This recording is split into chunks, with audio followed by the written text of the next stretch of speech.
Good evening, colleagues and other fellow professionals. The webinar is about to start in a few minutes. Please stand by.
O God, who by calling us to the vocation of a medical technologist, has placed upon us the obligation of being a constant help in the scientific care of the sick, grant us by Thy divine light a deep insight into the serious responsibilities of our task.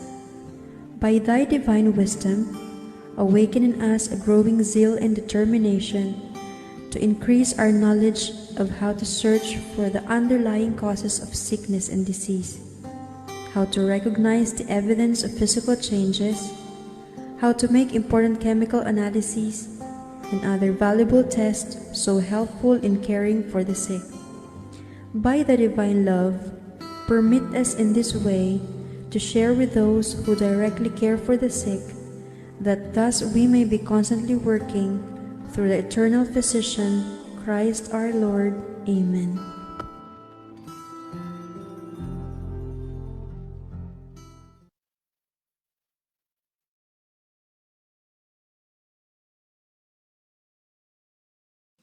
Mga kababayan, ang pambansang awit ng Pilipinas. Kayang magiliw, labas ng sinatanan, alam ng puso, sa dikit mo'y buhay. Lupang hinirang, tuyat ka ng magiting, sa mandudubig, di ka pasisingil, sa nalagang pulong sa simoy at sa langit mo panglaw, ay dinatang tuglang, awit sa pagkayang minamahal. Ang isang ng matawad mo'y nagumpay ka nagkilingin, ang bituin at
Before we start this webinar, here are some guidelines for our virtual participants.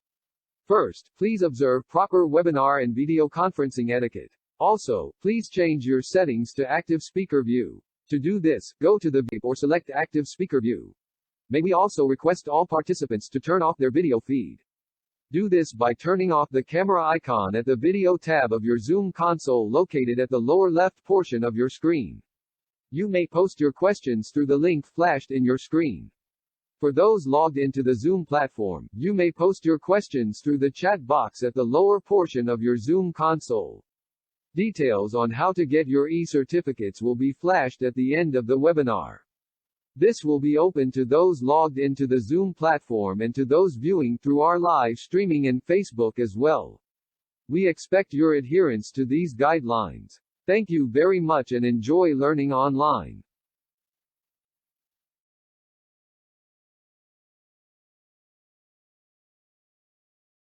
Let us all welcome our moderator for this session. She is a true pillar of the medical technology profession in the Philippines, a recipient of the Outstanding Medical Technologist Award from PAMET, and a member of the Professional Regulatory Board for Medical Technology of the Professional Regulation Commission. Ladies and gentlemen, Honorable Marian Tan Thinco. Good afternoon, ladies and gentlemen. Welcome to the first day of the two-day PAMET webinar series as part of our celebration of the 2020 MedTech Week. Happy MedTech Week to all of us. And to start our program, let us hear a welcome remark from the PAMET National President, Mr. Ronaldo E. Puno.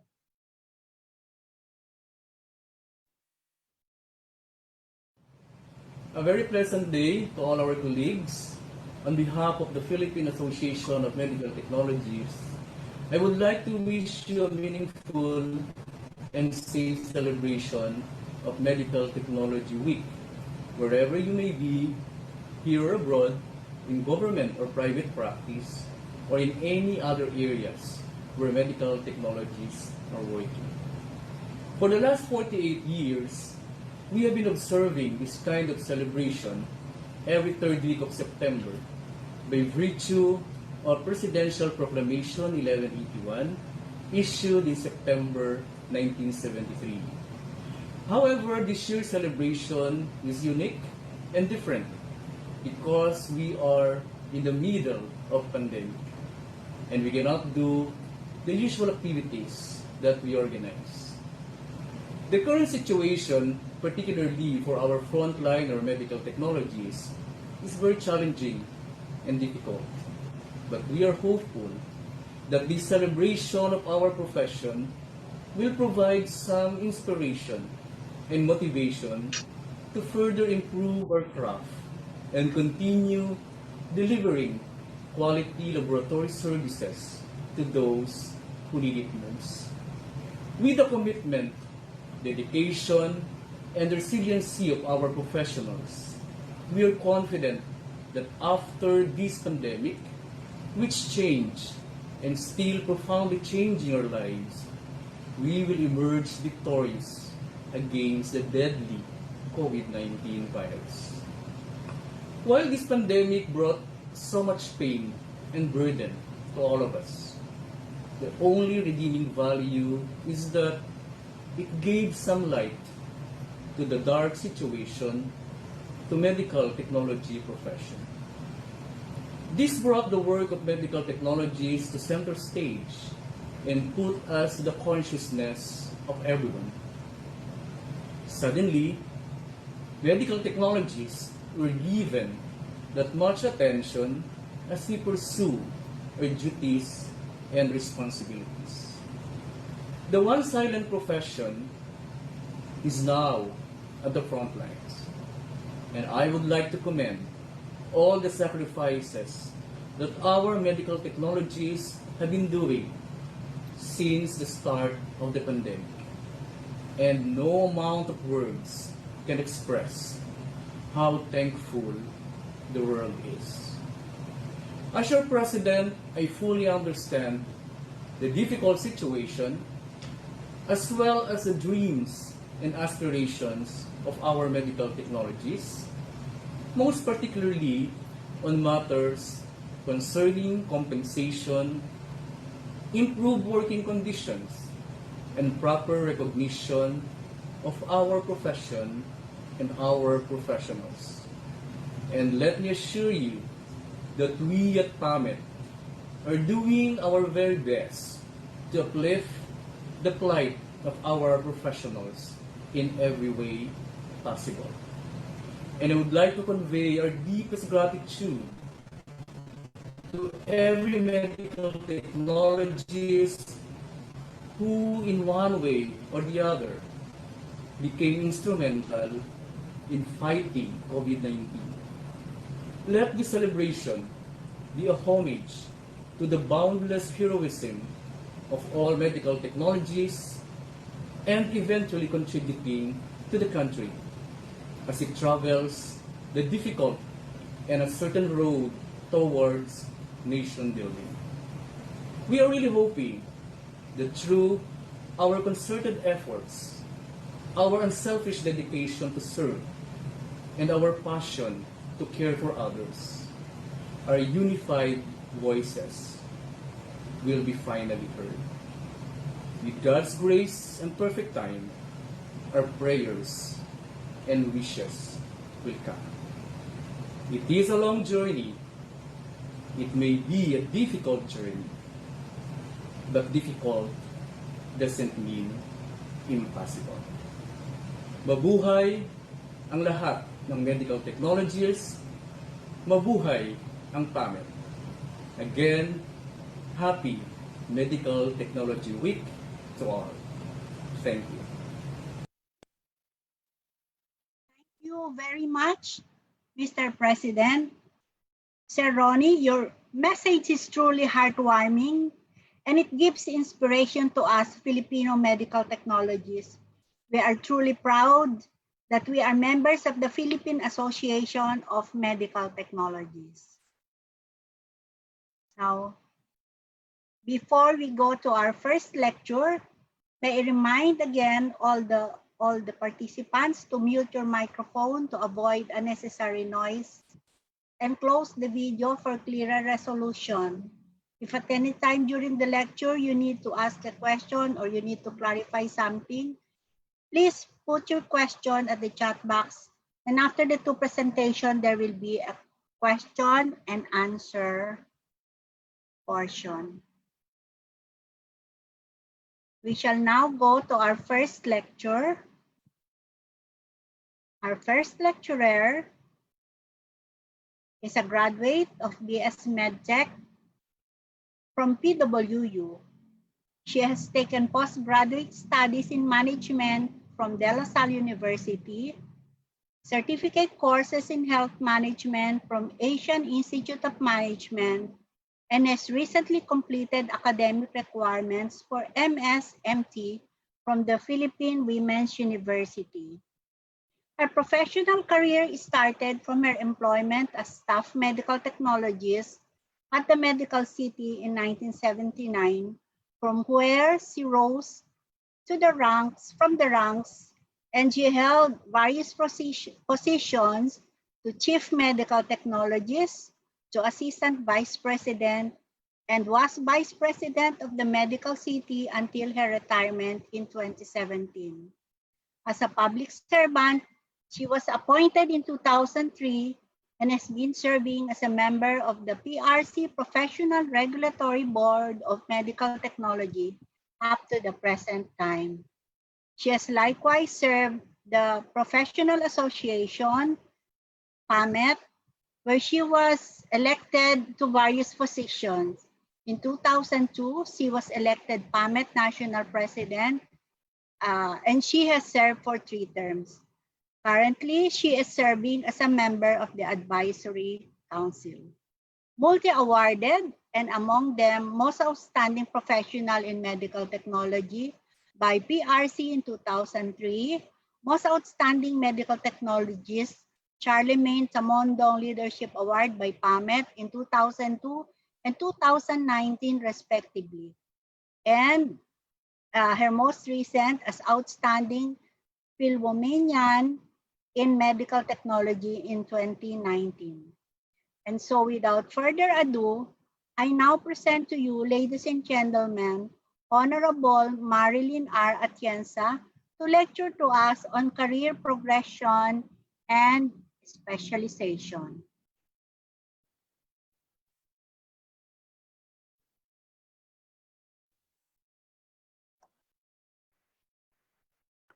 Okay, thank you very much, Marianne, for that kind introduction. Now, good evening to everyone. For this webinar, I am tasked to talk about career progression and specialization for medical technologists. So at this point, let me start my presentation. Holly, can I now share? Yes, ma'am.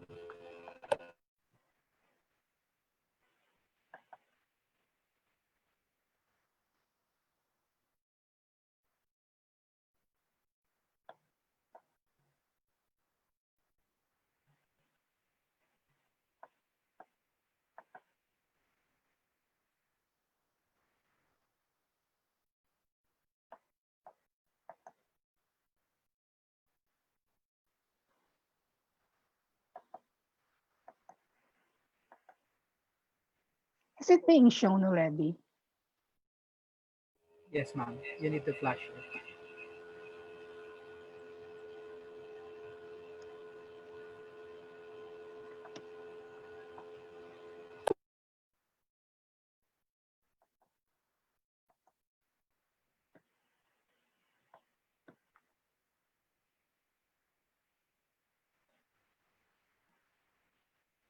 Okay na po, Ma'am Marilyn.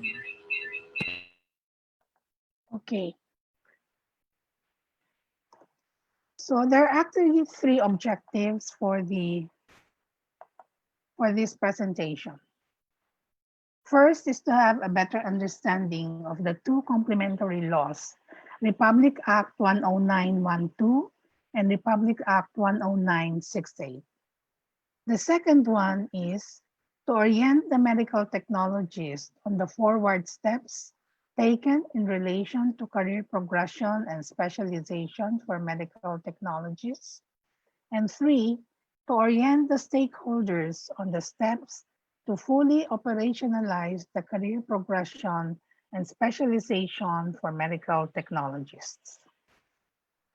Now, there are 5 talking points in this presentation. 1, historical notes, a quick review. 2, operationalizing career progression and specialization. 3, the journey or the phases of operationalizing CPS. 4, next steps. And 5th, call to action. Okay, now let's go to the historical notes, a quick review. Republic Act 10912, or the Continuing Professional Development Act of 2016, took effect on August 15, 2016. The implementing rules and regulations through PRC Resolution number 2017-1032 took effect on March 15, 2017.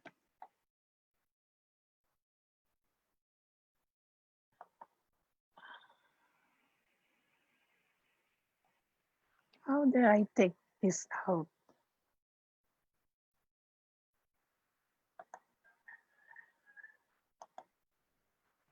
Okay, in Article 3, Section 12, it says that the PRC and the PRBs, or the Professional Regulatory Boards, shall formulate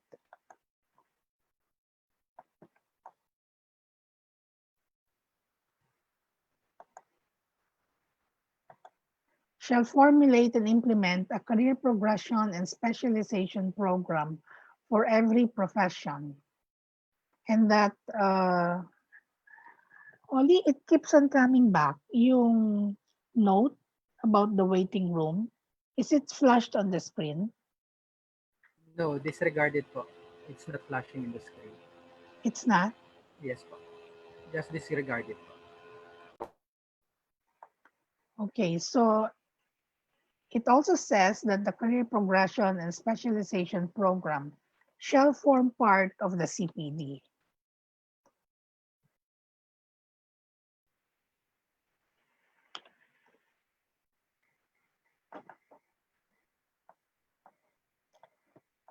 Nagahang. Okay, the next law is Republic Act 10968, or the Philippine Qualifications Framework, or PQF Act. PQF was actually institutionalized on October 1, 2012 through Executive Order number 83 at the time of President Aquino. It was enacted into law on January 16, 2018. and the implementing rules and regulations were approved on January 15, 2019. There are at least 5 major government agencies that are very much involved with PQF, and this would be DepEd, Department of Education, CHED, or the Commission on Higher Education, TESDA, DOLE, and the Professional Regulation Commission. Now, just a quick review. This is the illustration of the Philippine Qualifications Framework as adopted in Resolution number 2014 by the PQF National Coordinating Council. On the far left, you will see the different levels from level 1 to level 8. And then here you will see that under basic education, it shows that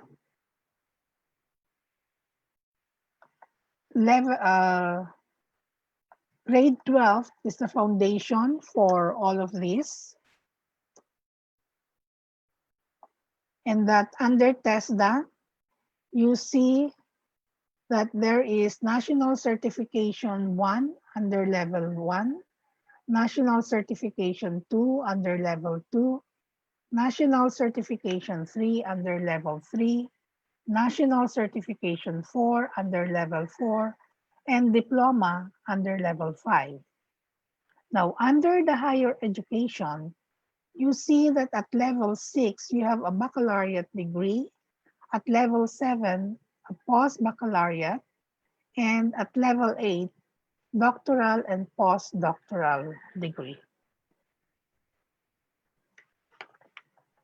Here you will see reference framework or Aqrf, because here you will be comparing 2 different countries like country A and country B, and compare this with the ASEAN Qualifications Reference Framework. On country A, you will see that it has 9 levels. In country B, you will see that it has 8 levels, just like us. So based on the comparisons, it will be judged whether level 3, for instance, using the Aqrf would be at level 2, and level 7 for country A would be at level 6. Now, the alignment statement, at least for the PQF, the Philippines, is that its 8 levels is substantially aligned with the levels of Aqrf. So here you see 1:1, 2:2, 3:3, 4:4, and down the line. In 2018, the Professional Regulation Commission released PRC Resolution number 1117, and this is about the formulation of guidelines on the creation and implementation of the career and specialization program for the different professions. This took effect in August 20, 2018. And in 2020, Resolution number 1262 of the Professional Regulation Commission was also passed, and this is in relation to the creation of the Career Progression and Specialization Committee for every regulated profession. So before we move on, let us review some definition of terms for your better understanding. Continuing professional development refers to inculcation of advanced knowledge, skills, and ethical values in a post-licensure specialization or in an inter- or multidisciplinary field of study for assimilation into professional practice, self-directed research, and/or lifelong learning. This is as defined by Article 1, Section 3 of Republic Act 10912. Now, the Philippine Qualifications Framework, on the other hand, refers to the quality assured national system for the development, recognition, and award of qualifications at defined levels based on standards of knowledge, skills, and values acquired in different ways and methods by learners and workers. And this is defined by Article 1, Section 3 of Republic Act, also 10912.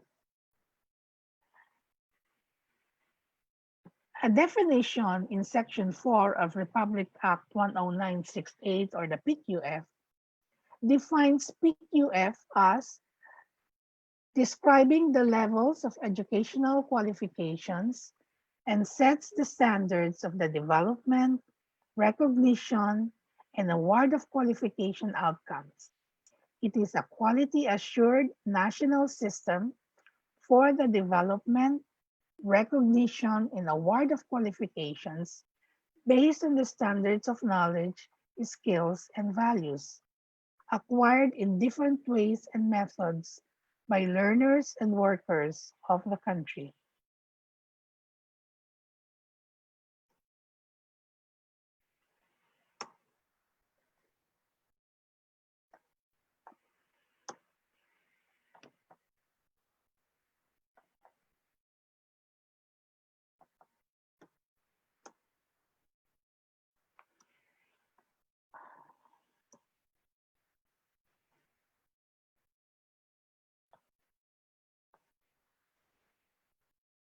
It's not moving.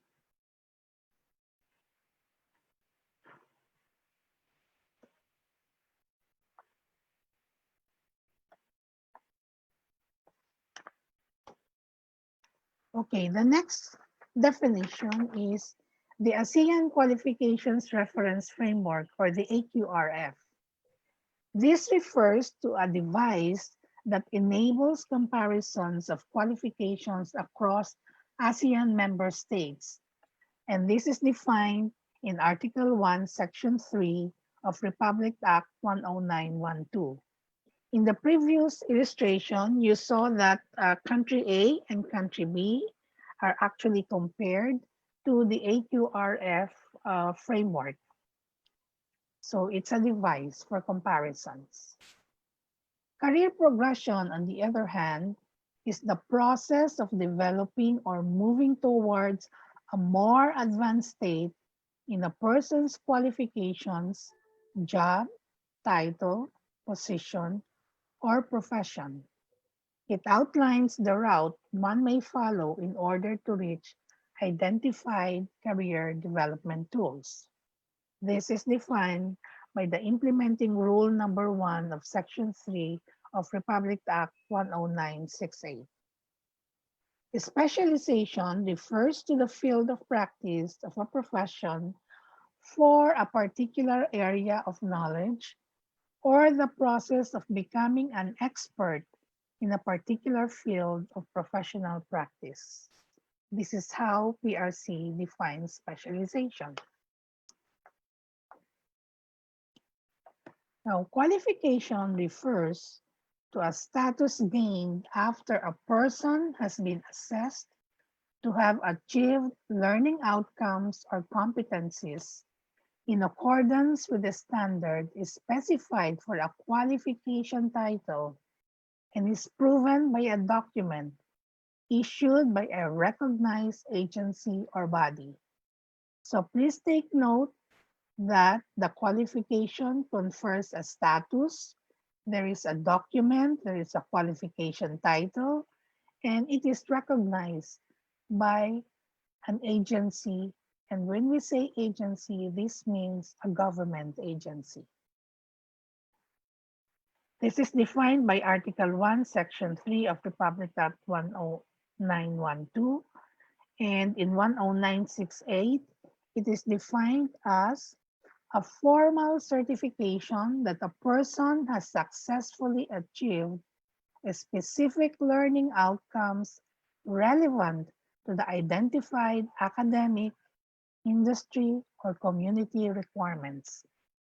A qualification confers official recognition of value in the labor market and in further education and training. Now, certification refers to the process of issuing a certificate, a diploma, or title of learning outcomes formally attesting that a set of learning outcomes, knowledge, know-how, skills, and/or competences acquired by an individual have been assessed and validated by a competent body against a predefined standard. This is as defined in CDFOP 2011, page 16. Now, just to give you an overview of the conceptual framework, CPD here, you will see that it involves PQF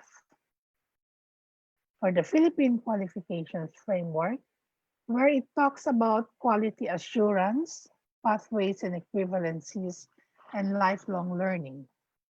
And that CPD is also required in international agreements like the ASEAN Mutual Recognition Arrangement or MRA, either unilateral, bilateral, or plurilateral arrangements, and also the mutual recognition of professional qualifications. So here you will see that the CPSP or the CATS is very much involved in all of this. And under PQF, of course, you have to relate this also to the AQRF because we are a member of the ASEAN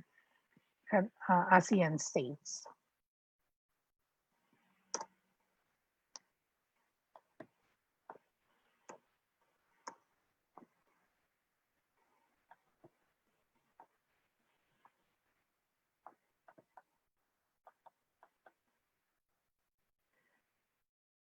Now, there are 5 career progression and specialization pathways: the academic track, professional track, the creative innovative work, research and leadership and management.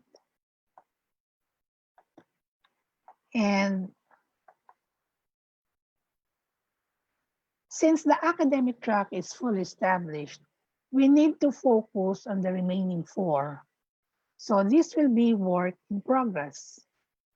And as in previous meetings and deliberations for medical technology, the priority pathways have been identified as leadership and management and the professional track. And under professional track, the priority areas are clinical perfusion, clinical parasitology, and blood banking and transfusion service. So this is just to quickly illustrate the career pathways of medical technology. So here you have Bachelor of Science in Medical Technology. You graduated. And if you follow the academic track, you will have, for instance, Master of Science in Medical Technology or other masteral programs like Master of Science in Microbiology, in Public Health, or Master in Public Health, MS Molecular Biology and Biotechnology, and some other masteral programs. And after this, then you may pursue a doctorate degree, such as a Doctor of Philosophy in Medical Technology or Doctor of Public Health.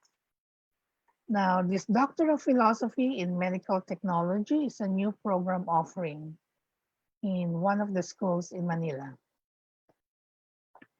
Now, for the professional track, and following the identified priority areas, this will be Certificate in Management and Leadership, and the Specialized and Advanced Practice in Clinical Perfusion, and also Clinical Parasitology, and also Blood Banking and Transfusion Service. And so this would be at level 7. And if you go to level 8, this would be Management and Leadership level 2, and Specialized and Advanced Practice 2 in Clinical Perfusion, Clinical Parasitology, Blood Banking and Transfusion Service. Initially, prior to the pandemic, we had set a target of 2020 as the rollout for management and leadership, and also for clinical perfusion. And for blood banking and also clinical parasitology, sometime between 2021 and 2022. Now, you will see that there's a strike through in these dates because now we have to change this following the conditions now brought about by the pandemic, because of course we cannot freely move around and we cannot freely have meetings other than the meetings such as online meetings, such as the Zoom meetings. So this will slide back a little, but we hope, hopefully, to launch this at least for the management and clinical perfusion no later than 2021.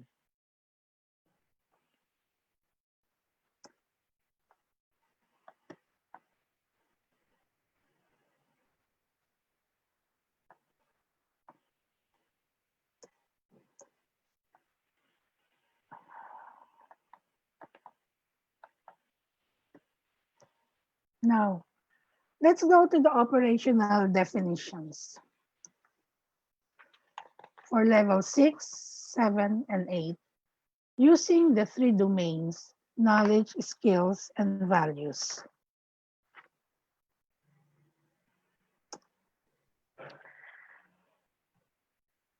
By now, you should have already read or come across the characteristic definitions of level 6, 7, and 8. So, for instance, here at level 6, for knowledge, skills, and values, it is said to be having demonstrated broad and coherent knowledge and skills in their field of study of professional work and lifelong learning. So translated, so what is the definition? It means that when you say broad, a wide understanding of the scope, including principles, principal theories, and concepts. And when you say coherent, this would be the knowledge that covers and integrates most of the principal areas. When you talk of lifelong learning, this will be all the learning activity undertaken throughout life with the aim of improving knowledge, skills, competencies, and or qualifications for personal, social, and or professional reasons. Now, when you talk of domain 2, the application, the characteristic definition would be application in professional or creative work or research in a specialized field of discipline. And this would mean, when you talk of creative, demonstrating originality and imagination in designing or executing in a specific field. Now, when you talk about the third domain, which is degree of independence, substantial degree of independence and or in teams or related fields with minimal supervision, it means exercising autonomy and that there is minimal supervision, meaning seeking of guidance only if needed.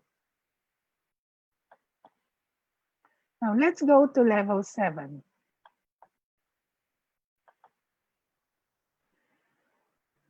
Level 7 As far as the knowledge, domain one, knowledge, skills, and values, says here advanced knowledge and skills.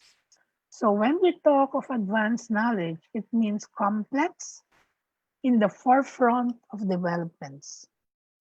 And when we talk of specialized or multidisciplinary field of study, it means several disciplines. And when we talk about self-directed research, it means exercising initiative.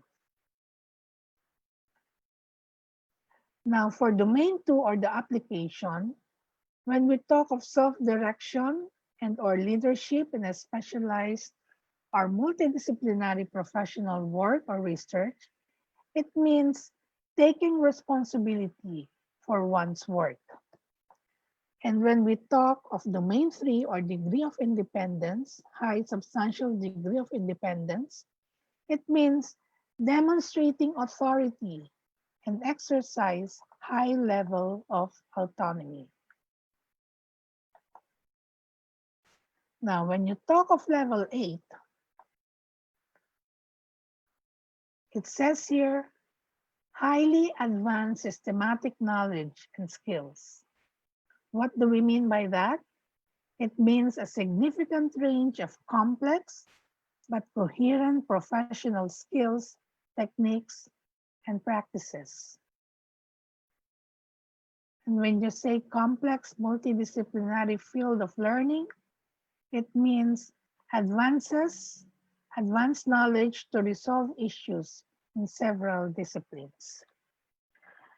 In domain 2 application,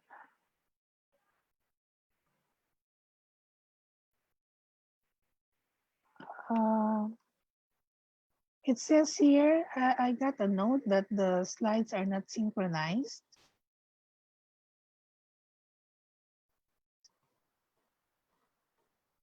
Is that right?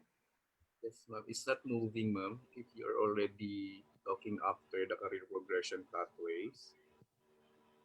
Since when? You are already at what slide, Marilyn? How's that? What is your current slide? 16?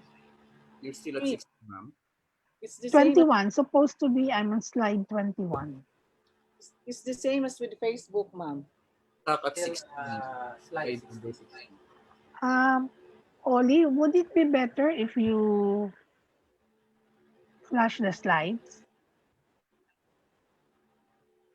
I do not have access to it. I will try, Marilyn, but can you click the slide, your slides?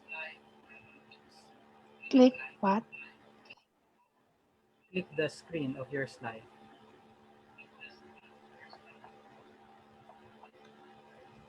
Is it moving on your end or just at our Yeah, it's moving. I'm now in slide 22. Can you stop the sharing and then try to share again, Marilyn? Maybe that will fix the issue. Stop share. And then I share again. Yes, Marilyn. So hanggang anong slide ang naka-flash? 16, Marilyn. 16. Pero yun bang 16 is synchronized when I was talking about slide 16? Yes, yes, Marilyn. Okay. So maybe you can restart the slides 16 again.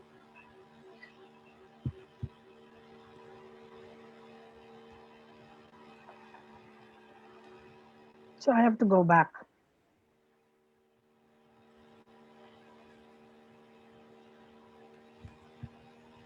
What is shown is slide 62, 22 rather. You want me to go back to slide 16? Yes, Marilyn. Sige, wait lang.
Ayaw na.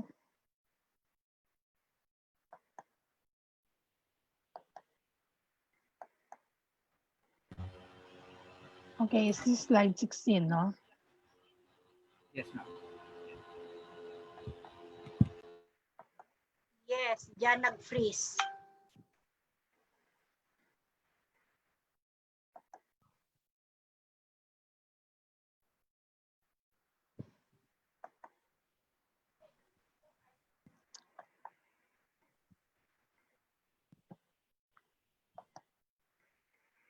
Okay, is this the one? Yes, diyan nag-freeze. Okay, so can I now go to slide 17? Yes, please. Okay, operationalizing CPS. So there are, ito, nakikita, operational Yes, we can see definitions. it now. Okay, thank you.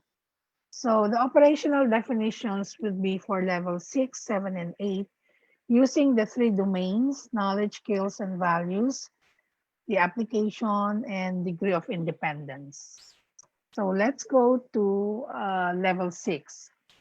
Here, it says here that for the knowledge, skills, and values, broad and coherent knowledge and skills, the definition means there is a wide understanding of the scope, including principles, principal theories, and concepts, and coherent knowledge that covers and integrates most of the principal areas. And it says here also that it is in the field of study of professional work and lifelong learning. And by definition, the lifelong learning will mean all learning activity undertaken throughout life with the aim of improving knowledge, skills, competencies, and or qualifications for personal, social, and or professional reasons. Now for domain 2, application in professional creative work or research in a specialized field of discipline means demonstrating originality and imagination in designing or executing in a field, in a specific field. And for domain 3, degree of independence, it says here, substantial degree of independence with minimal supervision. The translation here would be exercising autonomy and seeking guidance only if needed.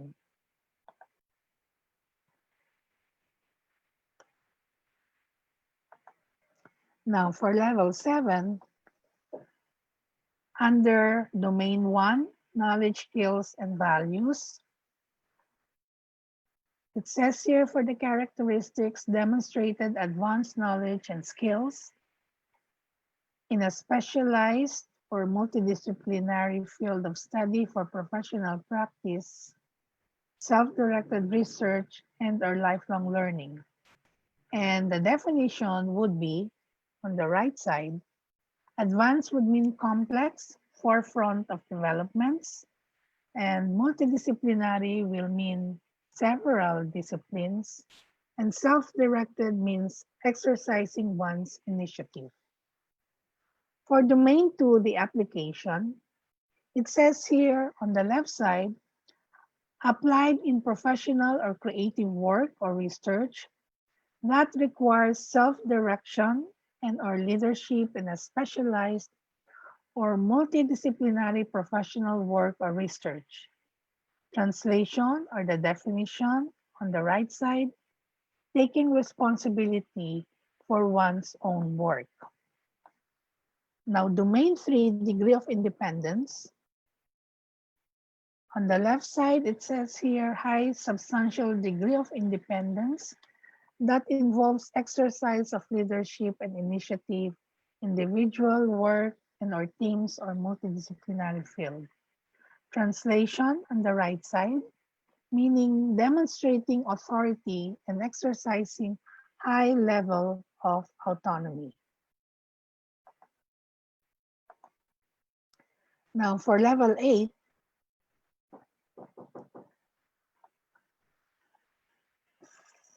For knowledge, skills, and values, characteristics, demonstrated highly advanced systematic knowledge and skills in a highly specialized and a complex multidisciplinary field of learning for complex research and or professional practice and or for the advancement. And here the definition on the right side would be, when you talk of highly advanced systematic, a significant range of complex but coherent professional skills, techniques, and practices. And when you talk about complex multidisciplinary, it means advanced knowledge to resolve issues in several disciplines. Now,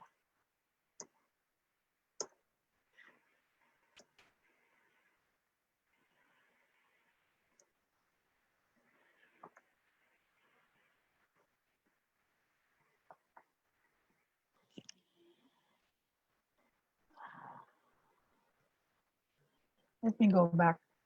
So for domain 2 or the application, it says here on the left side, applied for professional leadership for innovation, research, and or development management in highly specialized or multidisciplinary field.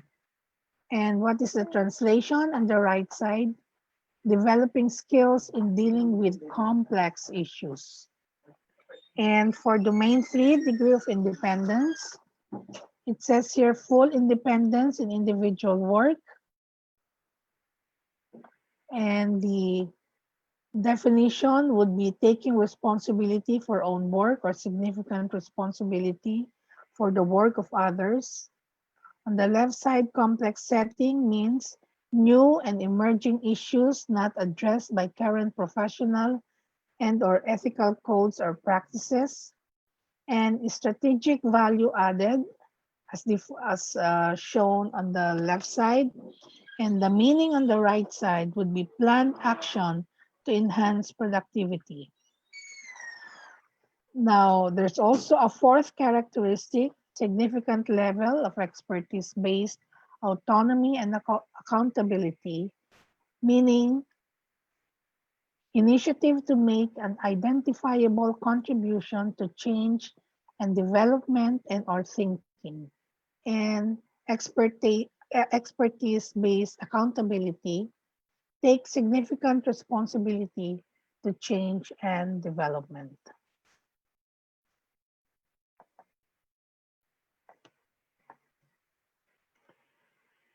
May I just check kung sumusunod yung slide? I'm on slide 21 now. Is it? We are seeing on the screen PQF level 8. Yeah, slide 21. Okay, thank you.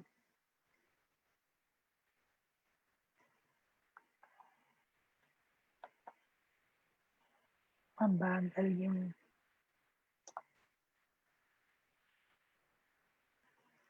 Okay, now, let's go to the level alignment matrix. Now, this serves as evidence of the awarding of a professional qualification. And this is a requirement in the National Referencing Committee procedures for listing and updating professional qualifications in the Philippine Qualifications Register, or PQR, which is a national database of quality assured qualifications authorized under the PQF. Now, what are the elements for the level alignment matrix? You'll have to have the professional practice outcomes of the career progression and specialization and the PQF descriptors. And this would be an example. So here you see on the far left, PO1, PO2. So this would be the professional practice outcomes. And the PQF descriptors, example here for PQF level 7, you have here the knowledge, skills, and values, application, and degree of independence. So This is the matrix that needs to be filled up to be given to the National Referencing Committee. Okay, so this is on the next slide.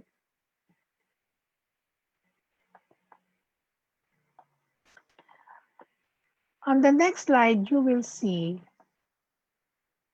an example of the matrix that was shown to you earlier. So here you see the name of qualification. So this is named Specialized Advanced Professional Practice 1, in parentheses, Specialist 1 in Clinical Perfusion. Now you see here a qualification code, 70914. Now please take note that the code follows the Philippine Standard of Classification of Education, or PSCED, in 2017. Now, PSCED is a detailed classification of all educational levels in the Philippine educational system. It is based on two principal criteria: the level of education, and two, the subject matter content of the study. It is patterned after the International Standard Classification of Education developed by the United Nations Educational, Scientific, and Cultural Organization for the purpose of assembling, compiling, and presenting education statistics both nationally and internationally. There is a coding system composed of a level of education. So here you see 7. 7 is equivalent to PQF level 7. And after that, you see a broad code, narrow field and detailed field. So this is the code for medical technology. Now, all of the professions will have their own respective codes. We are not the ones who made this. This code is based on the Philippine Standard Classification of Education. So here you will see on the far left, the professional practice outcomes. So for instance, in clinical perfusion, the professional practice outcomes, 1, would include states that the general techniques and practice knowledge, demonstrating general knowledge and skills related to clinical perfusion. So what are the details of this? Here you will see 1 to 6.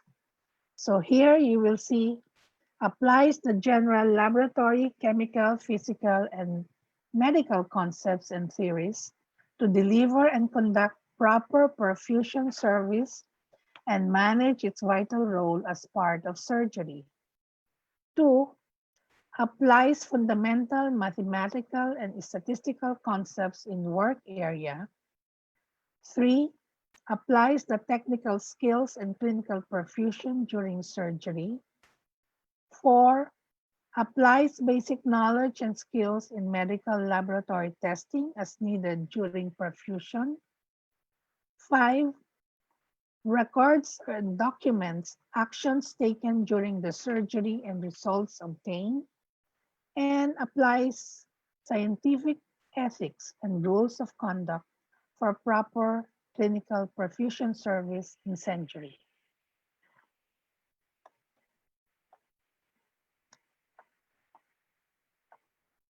Now, you will see the descriptors in P2F level 7, knowledge, skills, and values, the application and degree of independence.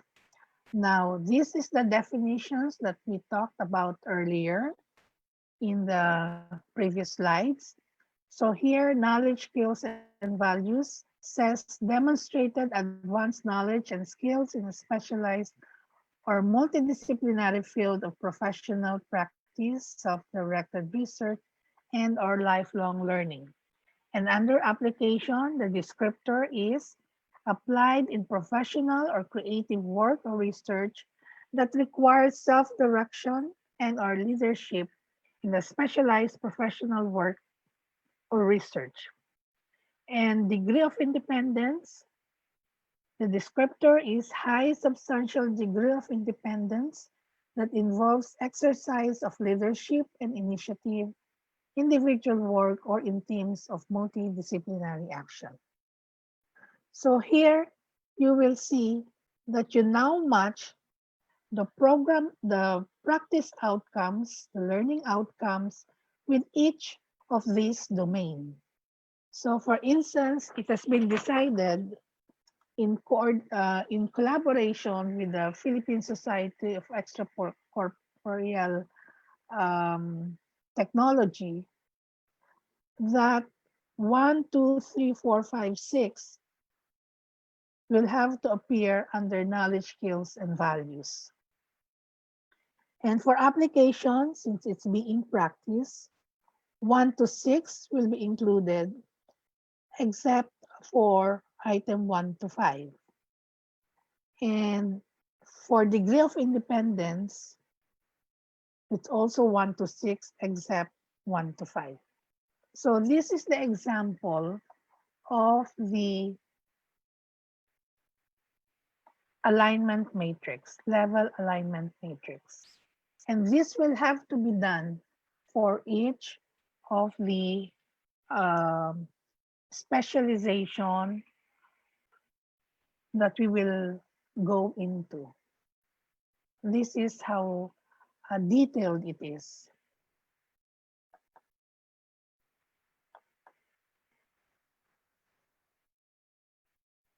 So again, this is an example in level 8. Again, the verbs change based on what is actually done if you are in level 8. So here you will see that the code now begins with level 8.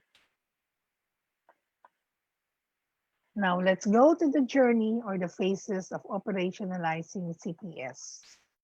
There are 12 phases of CPS development. The first one is identification of the career pathway. We have done this. We have identified management and leadership and the professional track. 2, identification of qualification title for level 7 and 8. We have done this.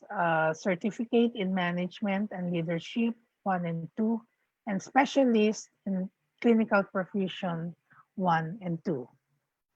And drafting of the PPOs or program and learning outcomes for level 7 and 8. Again, as shown in the previous slides, we have done this for management and leadership and clinical proficient. Now, the other phases will include consultation with other professional regulatory boards. This is to ensure that there are no overlaps or encroachment in the respective professions.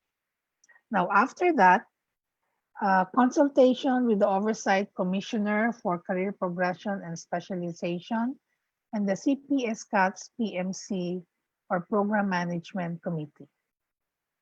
The 6th phase would be consultation with the stakeholders. The 7th phase would be approval by the concerned professional regulatory board. 8 would be review and endorsement by the CPS PCATS Program Management Committee. 9 would be review by the legal service. 10th phase would be consultation with civil service. The 11th phase would be approval by the commission. And on the 12th phase, this will be the public orientation. Now, what are the next steps? What are the things to do? We need to form the CPS PCATS Committee for Medical Technology, which is a 3-member committee. What's the status? The board has submitted its nomination to the commission for the chair and 2 members. and the board awaits formal acceptance or approval by the commission. Now, we also need to identify and endorse of a specialty society for clinical perfusion to the commission for official recognition. And the board has identified the specialty society, and the board awaits the final PRC guidelines regarding accreditation of the specialty society before we endorse the specialty society to the commission. And in relation to this clinical perfusion, we need to do accreditation of the training program to include accreditation of the training institution. What's the status? We will await for the final approval and recognition of the specialty society by the commission before the program and the training institution are evaluated.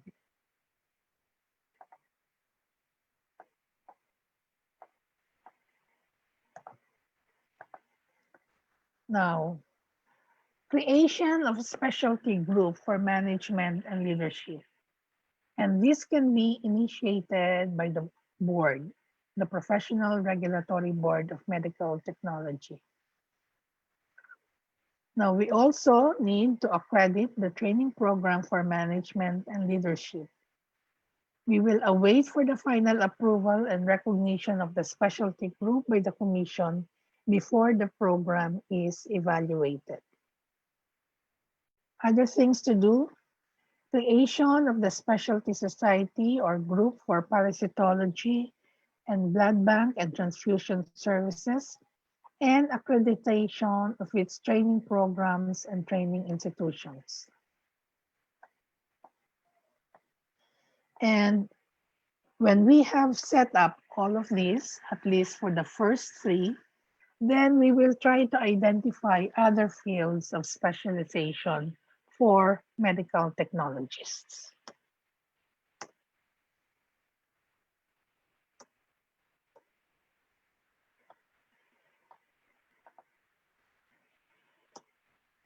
Now, what's the call for action?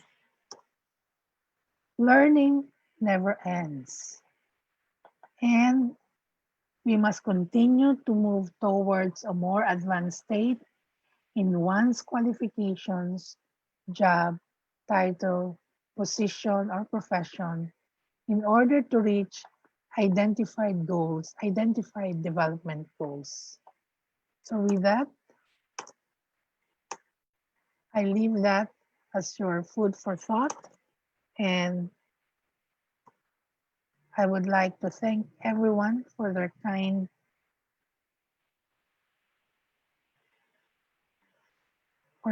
attention. Thank you very much.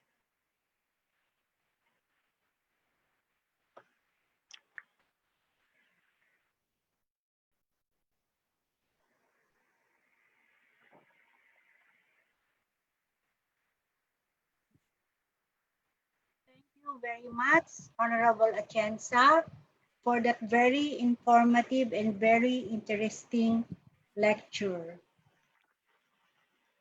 We shall now proceed to the second lecture. Our speaker is a graduate of BS MedTech from FEU and a registered medical technologist.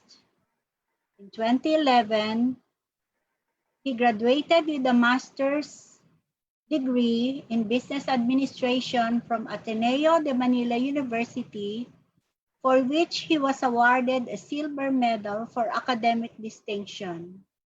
In 2019, he then earned his doctorate degree in business administration from San Beda University, where he graduated no less than summa cum laude and awarded the gold medal for best dissertation.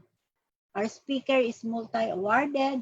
Among these is his award in 2010 as Most Outstanding Alumnus, FEU, Nicanor Reyes Memorial Foundation, Alumni Association, and in 2019, the Torchbearer and Academic Leadership Award, the Bishop Lighthouse by the Green Lighthouse Foundation. Due to lack of time, Lighthouse Foundation, I got lost. Okay. His success in his career management is very evident in his line of work, being the president and proprietor of Scientific Biotech Specialties Incorporated, or SBSI. He is also a member of the board of directors at the Far East Broadcasting Company. Aside from this, he finds time to teach in the graduate schools of San Beda University, Graduate School of Business, Lyceum of Batangas University Graduate School for MSMLS, and also the University of Santo Tomas. A very active member of PAMET, especially on the Laboratory Management Group in the Committee on CPS, and has given time as speakers for laboratory management during national conventions and in chapter seminars. Today, he has for us a very interesting topic to give guidance to young and aspiring laboratorians. Ladies and gentlemen, colleagues in the medical technology profession, may I present to you Dr. Roberto Manawis, RMT, PhD, on the topic, Developing Leadership and Management Track Towards Career Progression and Specialization. Dr. Manawis, you may take the floor. Thank you, Ma'am Marian. Good evening to everybody. Let me share the slides now.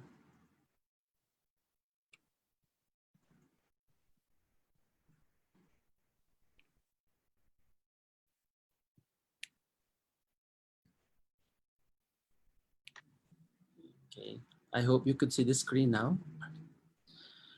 So good evening to everyone, and thank you, Ma'am Marilyn, for that very important discussion, because it sets the tone for our discussion this evening on the need for developing leadership and management track towards career progression and specialization. So this evening,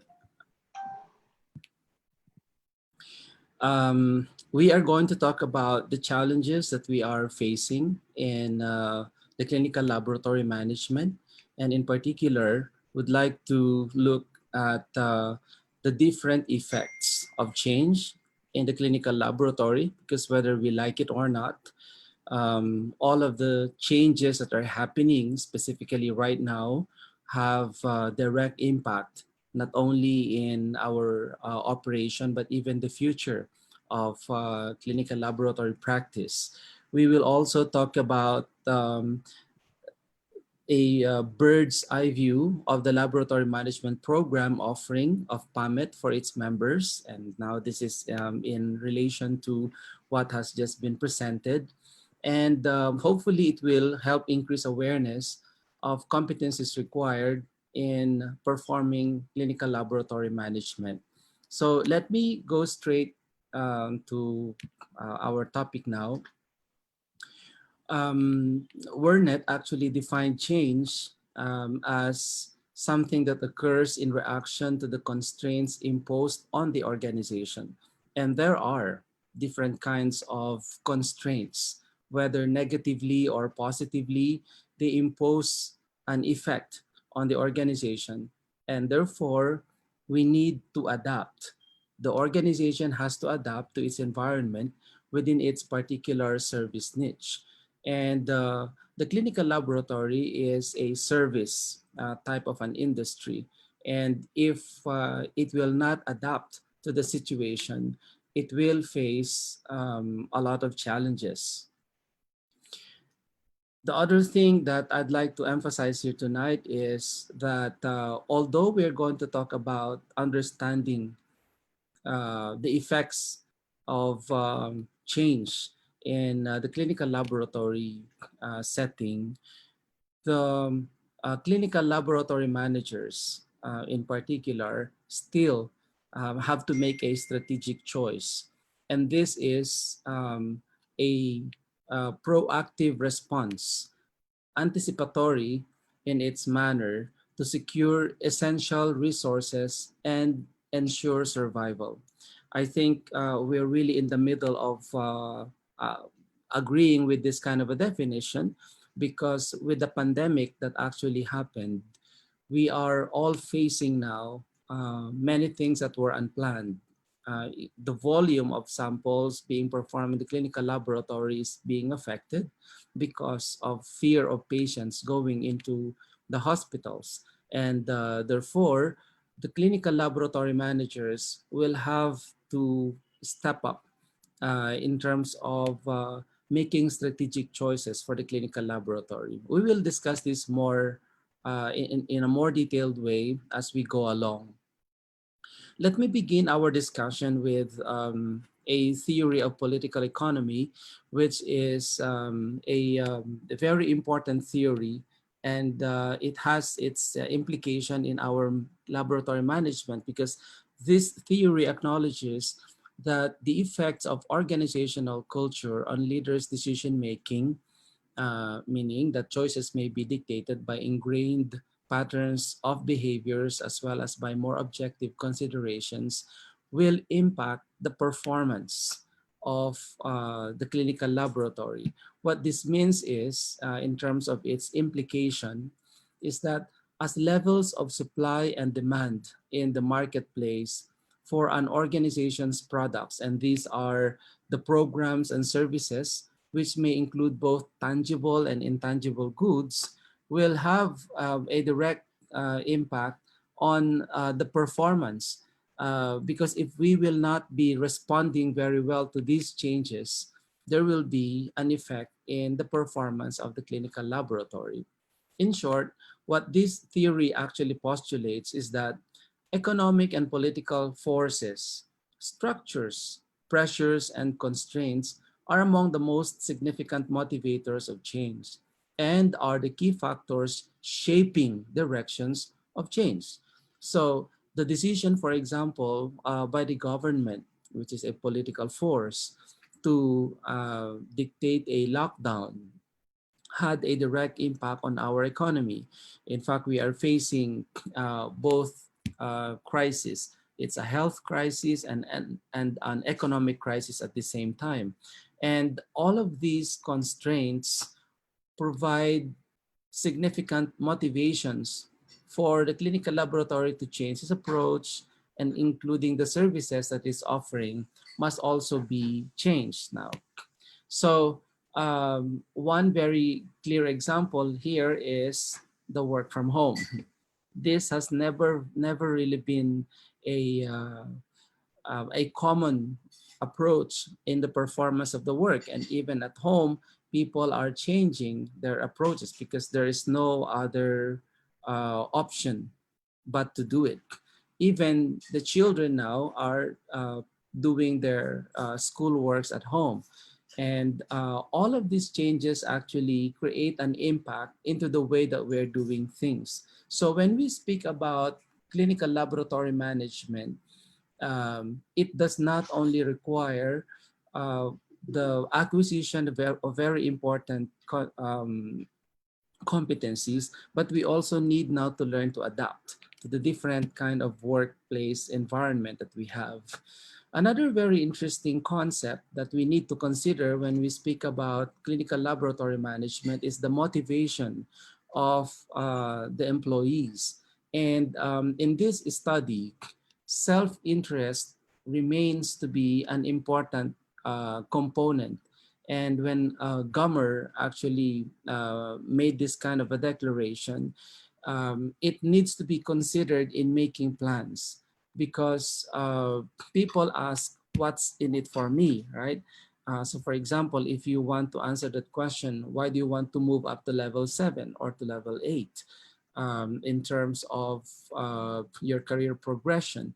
At some point, it still is strongly defined by the self-interest of that person. So concerns over resources, especially the availability and distribution of those resources, and concerns about securing one's place in the organizational hierarchy dictates individual actions and interactions. I think this is a very real kind of a setting that we need to look into.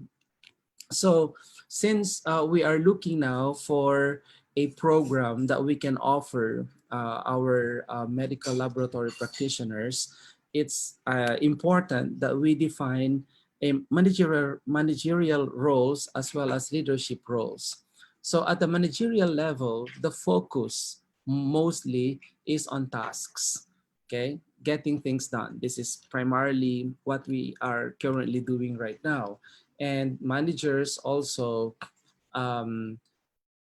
show people how to do things the right way. This is primarily one of the main considerations. And when the issue at hand is more a nuts and bolts manner, that means it's the how to do things, then managerial task also fits. In comparison, leadership skills and competencies are those that are related to showing how to do the right things. Okay, it is also focused on motivating people as well as setting vision and overall direction for an organization. So if you look at the differences in terms of roles, for managers, their main tasks is to administer, whereas the leaders, their main task is to innovate. These are two different directions. For managers, their main task is to maintain, whereas leaders develop. Managers control, leaders inspire. Managers look at things in the short term, leaders look at things in the long term. So all of these differences in terms of responsibilities are or will be taken in this program. So when we look at the different determinants here, the role, the focus, the approach, the methodology, the style, and the outcome of both leadership and management, you will see that there are significant differences in terms of what is expected from both. In this program, developing competencies for clinical laboratory management as a way to specialize or as a prospect to actually develop a career path. These two roles between leadership and management will be taken into consideration, and all the necessary components of it will be taken up. So the goal, therefore, of this program offering is to be able to develop management and leadership competencies among our professional or practicing medical technologists as areas of their career progression and specialization. So tonight, we will be giving you a glimpse of what this program contains and what are the different expectations. Of course, the time is not enough for us to really go through each of this program in a detailed manner, but the goal is for you to have a glimpse of what you might be expecting along the way. So when we speak of management functions, we are talking about planning, organizing, controlling, and leading. And this is why leadership cannot be taken away from these kinds of competencies. The real issue is whether a group of people can achieve a common goal. And this is primarily the main reason why planning, organizing, controlling, and leading are to be incorporated into the program. So what can we expect in a laboratory management course such as this? Of course, if you look at a clinical laboratory like this is one of the ideal setup that you can see. This is properly organized. Okay, tasks are clearly set. But of course, we cannot expect this to be always present or expected in many clinical laboratories. Okay, so as I've mentioned, it is a PLOC kind of an approach. So in all the areas that we will be covering, in finance, in human resource, in operations, in leadership, in marketing, we will be applying the concepts of planning, leading, organizing, and controlling. So these are, so there's 1, 2, 3, 4, 5 very detailed topics that will be covered in what we define as a clinical laboratory management function. So we'll focus on human resource management, strategic human resource, strategic operations management, strategic financial management, strategic marketing laboratory services, and charting and navigating organizational change. Of course, that's with the special focus on leadership. So let's begin with having a glimpse of what you can expect in a strategic human resource management course. This is very recent by Friedman, and they said that the most critical challenge in any organization is recruiting and hiring. And of those respondents, 51% said that their organization is facing an extreme challenge recruiting and hiring high quality candidates. And this is really a critical issue in many organizations. Another issue is in addressing the problem of burnout. I think that now we are in the pandemic and people are adjusting drastically into the different changes that they are facing. We are not only looking at stress, but potentially looking at burnout also. When employees are stressed, they might be, that might be due to the fact that they are over-engaged, they are reactive or overreactive in terms of their emotions, and the sense of urgency and hyperactivity is really at high level. And you know, when people are stressed, the next step that they might go into is burnout. And when they are burnout, they result in or engage in disengagement. Ayaw na. They don't want anymore. Okay? Or they might result in having a sense of helplessness. And in this particular instance, we will have to address some mental health issues. And so the World Health Organization defined burnout as a syndrome conceptualized as resulting from chronic workplace stress that has not been successfully managed. Hopefully, with the strategic human resource approach that we're going to do, the clinical laboratory managers would be able to find a way to address both stress and burnout in the clinical laboratory. Another very important findings, and this again is in 2020, is that that 62% of respondents in the survey that was set out said that they are experiencing burnout at work. 73% of respondents are open to new career opportunities as a result of that burnout, and 77% who have been employed by their current company for less than a year are open now to looking at a new career opportunity. I think that these are very important survey output in 2020 because they tell us that if this kind of a problem exists in our clinical laboratory, then there will be a problem in terms of supply of manpower. So what are the different things then that we are going to look at in the strategic human resource course? Number one, we will try to develop processes that ensure that workloads are more reasonable. And also we will offer flexible work options. We will try to look at those different opportunities and also educate staff about the warning signs of burnout and find ways to combat it. So I think that at this particular point, if we look at the different issues that our people are facing in the clinical laboratory, we can find many ways by which we could provide assistance in the clinical lab. So it's not really just mechanical managing of schedules, managing of people. We have to look also at their welfare. And this is what you can expect from the course on strategic human resource. Another thing that we'll emphasize here is the strategic succession planning. This is critical because as people move up, there should also be people that will be trained on the lower level so that they can be potential leaders and managers in the future. So that will also be covered in our topic. And of course, a sustainable workforce development, because this is an issue that many clinical laboratory managers are facing.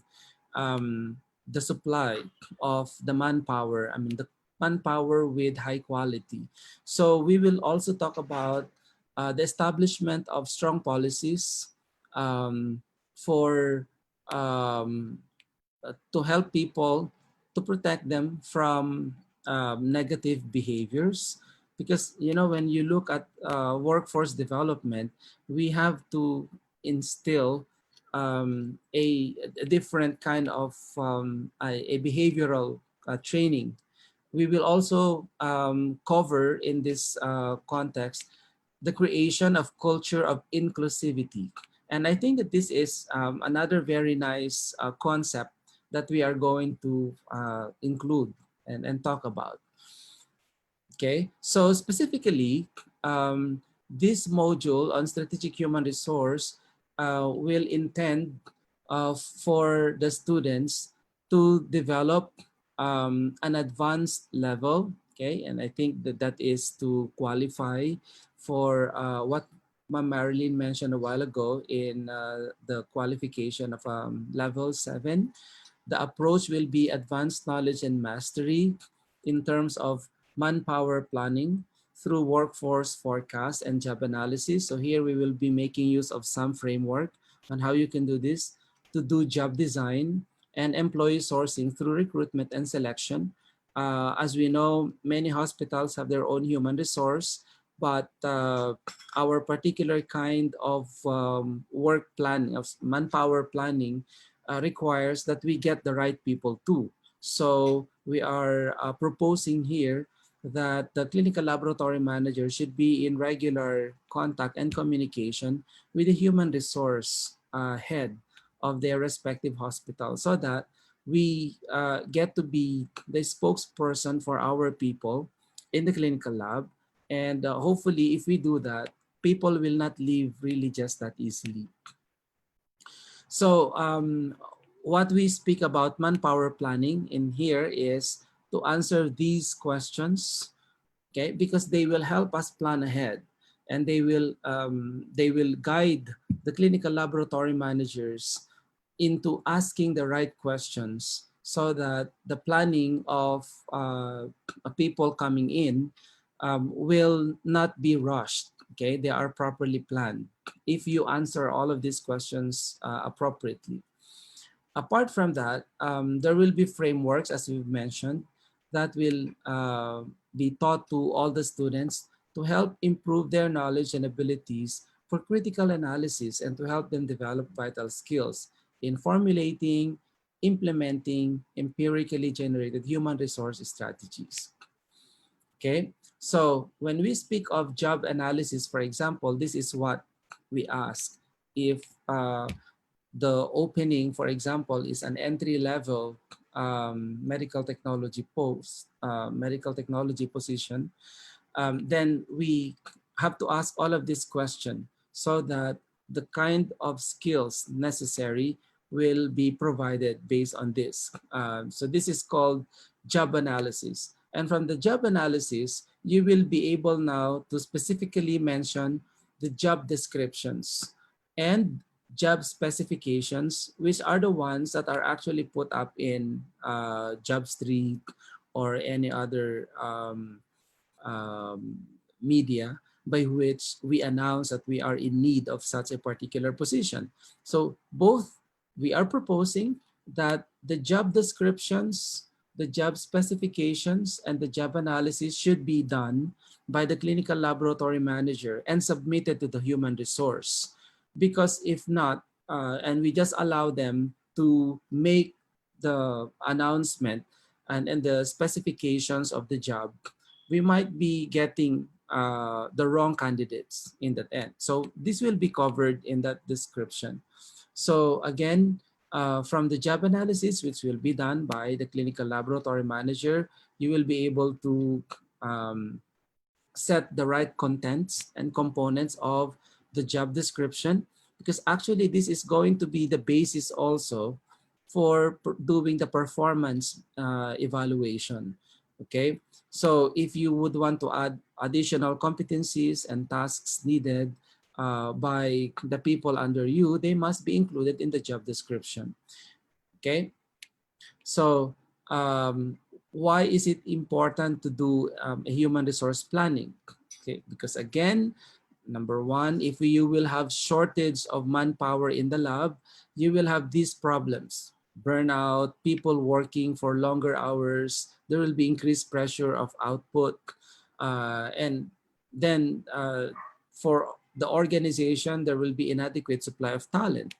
But you also don't want to have surplus of labor, because when that happens too, kakalawangin na yung mga employees, no? They will rust out because they will not be given the right amount of challenge for them to actually keep going and pursue higher learnings. Okay, so both the shortage and surplus of labor will create problem in the organization. Okay, so we won't take a break anymore. I planned for a break actually, but I'll just go through this very quickly. Apart from what we have mentioned a while ago, we will also be talking about operations and marketing and financial strategies. So let's talk about financial management. So in the financial management course, we will be discussing mostly about micro cost analysis, because this will help assess the cost of doing a specific test procedure. Okay, and we will also be discussing about macro cost analysis, and in the macro cost analysis, we are going to talk about the overall efficiency and productivity in the clinical laboratory, which is what most managements ask for from the clinical laboratory managers. The thing is, this was not part of our curriculum when we finished medical technology, and you find yourself that when you are now a laboratory manager, that you are doing these functions. Okay, let me give you some examples. Okay, so in defining the cost, we are looking at understanding between the fixed cost and the variable cost. So what do you think? Which ones of these are fixed costs and which ones are variable cost? So when you say fixed cost, these are costs that the clinical laboratory incur whether you are increasing or decreasing the number of tests. Okay, the variable costs are the costs that change when there is a decrease or increase in the laboratory tests that are being done. So the rent paid for the clinical laboratory, I'll just go through this very quickly, is a fixed cost. The hourly wages paid to the registered medical technologists is a variable cost, not a fixed cost. The property taxes for office building is a fixed cost. The lease payments on machinery is a fixed cost. The salary of the chief medical technologist is a fixed cost, and the reagents purchased from their suppliers is a variable cost. Now, why is it necessary to understand all of this? Because, for example, right now, that the number of tests being performed in the clinical laboratory declined. Okay, then the hourly wages also will decline. the reagents purchase can also decline, but the rent does not decline. The property taxes does not decline. The salaries don't decline. So in this particular context, if we are not careful in understanding the sources of our fixed and variable cost, it will create a significant cost to the clinical laboratory. We will be addressing this in the context of total cost. And to compute for your total cost, you have to add your fixed cost plus your variable cost. The variable cost will be multiplied by the quantity of tests that you perform in the clinical laboratory. So basically, the main goal of the strategic financial management is to enable our clinical laboratory managers to be able to perform financial tasks, financial related tasks, and these tasks will help you communicate better to the management. So this is an example of a micro cost analysis. And here we are looking at one particular test in a clinical chemistry, okay, analyzer. So your reagents, your supplies, your controls, your calibration, your depreciation of the machine, and your maintenance of the machine, they will all be given their respective costs here, okay? And the way that we will calculate the costs here will be looking at your annual total cost divided by the number of tests that you performed. Okay, and then you will be able to actually calculate your total direct cost for this one particular test, okay, in a clinical chemistry setting.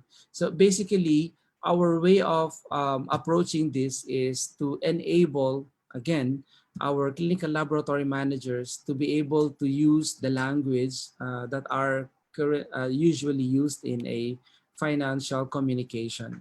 We will also talk about operating leverage cost. So the operating leverage is actually a very important cost, because this is where you will have an idea as to whether the clinical laboratory is already facing a huge risk, okay, or not yet.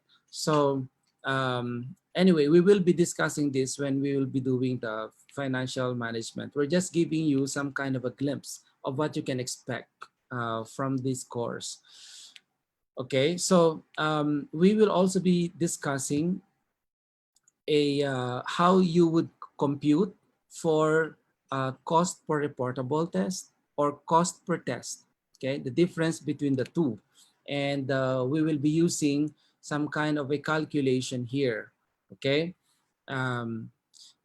So in the strategic course for financial management module, we are also looking at the candidates possessing an advanced knowledge and mastery in classifying, estimating, and reporting costs, because this is directly linked to our function as clinical laboratory managers, okay? Also, we will be we hope to be able to help the clinical laboratory managers to contribute something to the clinical laboratory in terms of profitability and the empowerment of the laboratory supervisors in making savvy managerial accounting decisions. I know it's not part of our strength right now, but it can be, right? It can be, and if you develop all of these competencies, what do you know? You can actually become a target person also for higher positions in the hospital. Okay, now let's look at strategic operations management. In strategic operations management, we hope actually to be able to provide competencies in the clinical laboratory manager's understanding of inputs processed to become an output. Okay, in the clinical laboratory management, everything that we bring into the laboratory are inputs.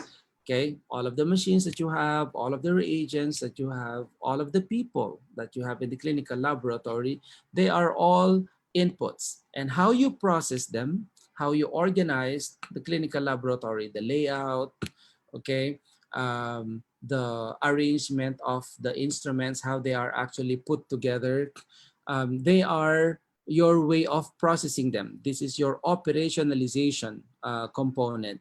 And from there, we will see outputs. One of the major output, of course, is the timeliness of the release of the clinical laboratory results, the quality and reliability of the results that we give to our patients and to the doctors, and of course, the confidentiality of the reports. So this will be part of what we'll be talking about in operations management. You know, for example, that in operations, depending on the position in the clinical lab, okay, at the supervisory level, there is expectation of high level of okay, technical work and skill. At the level of, at the managerial level or the chief medical technologist, there's a combination of both, but there is now a higher level of interpersonal and conceptual skills, less of the technical skills.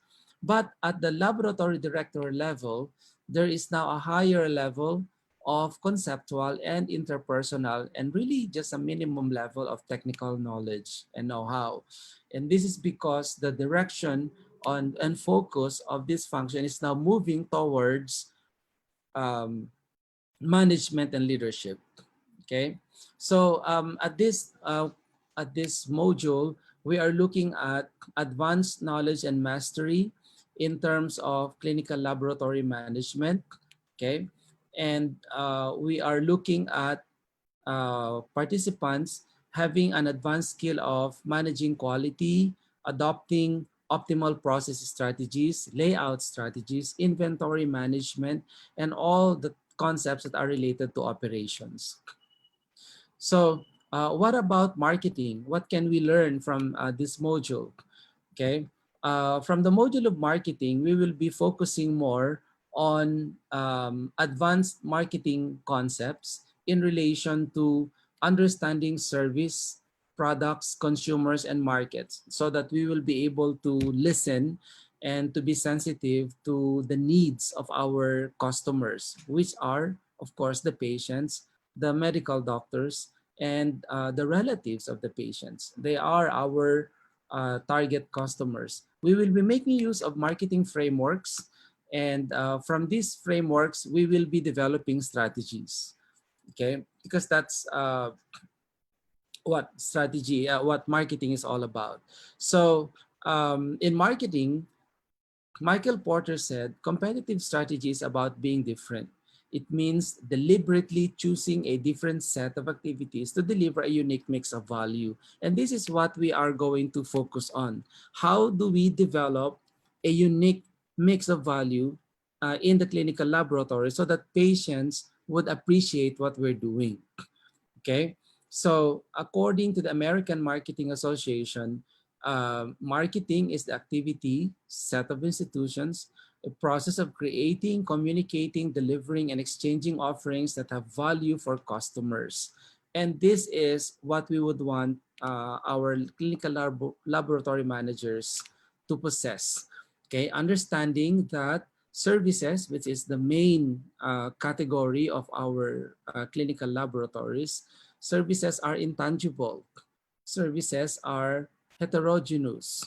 Okay, services are inseparable in terms of production and consumption, and it is perishable. Okay, ano ang ibig sabihin nito? When patients go to the lab and they experience the services that we offer them, okay, that service is produced and consumed at the same time.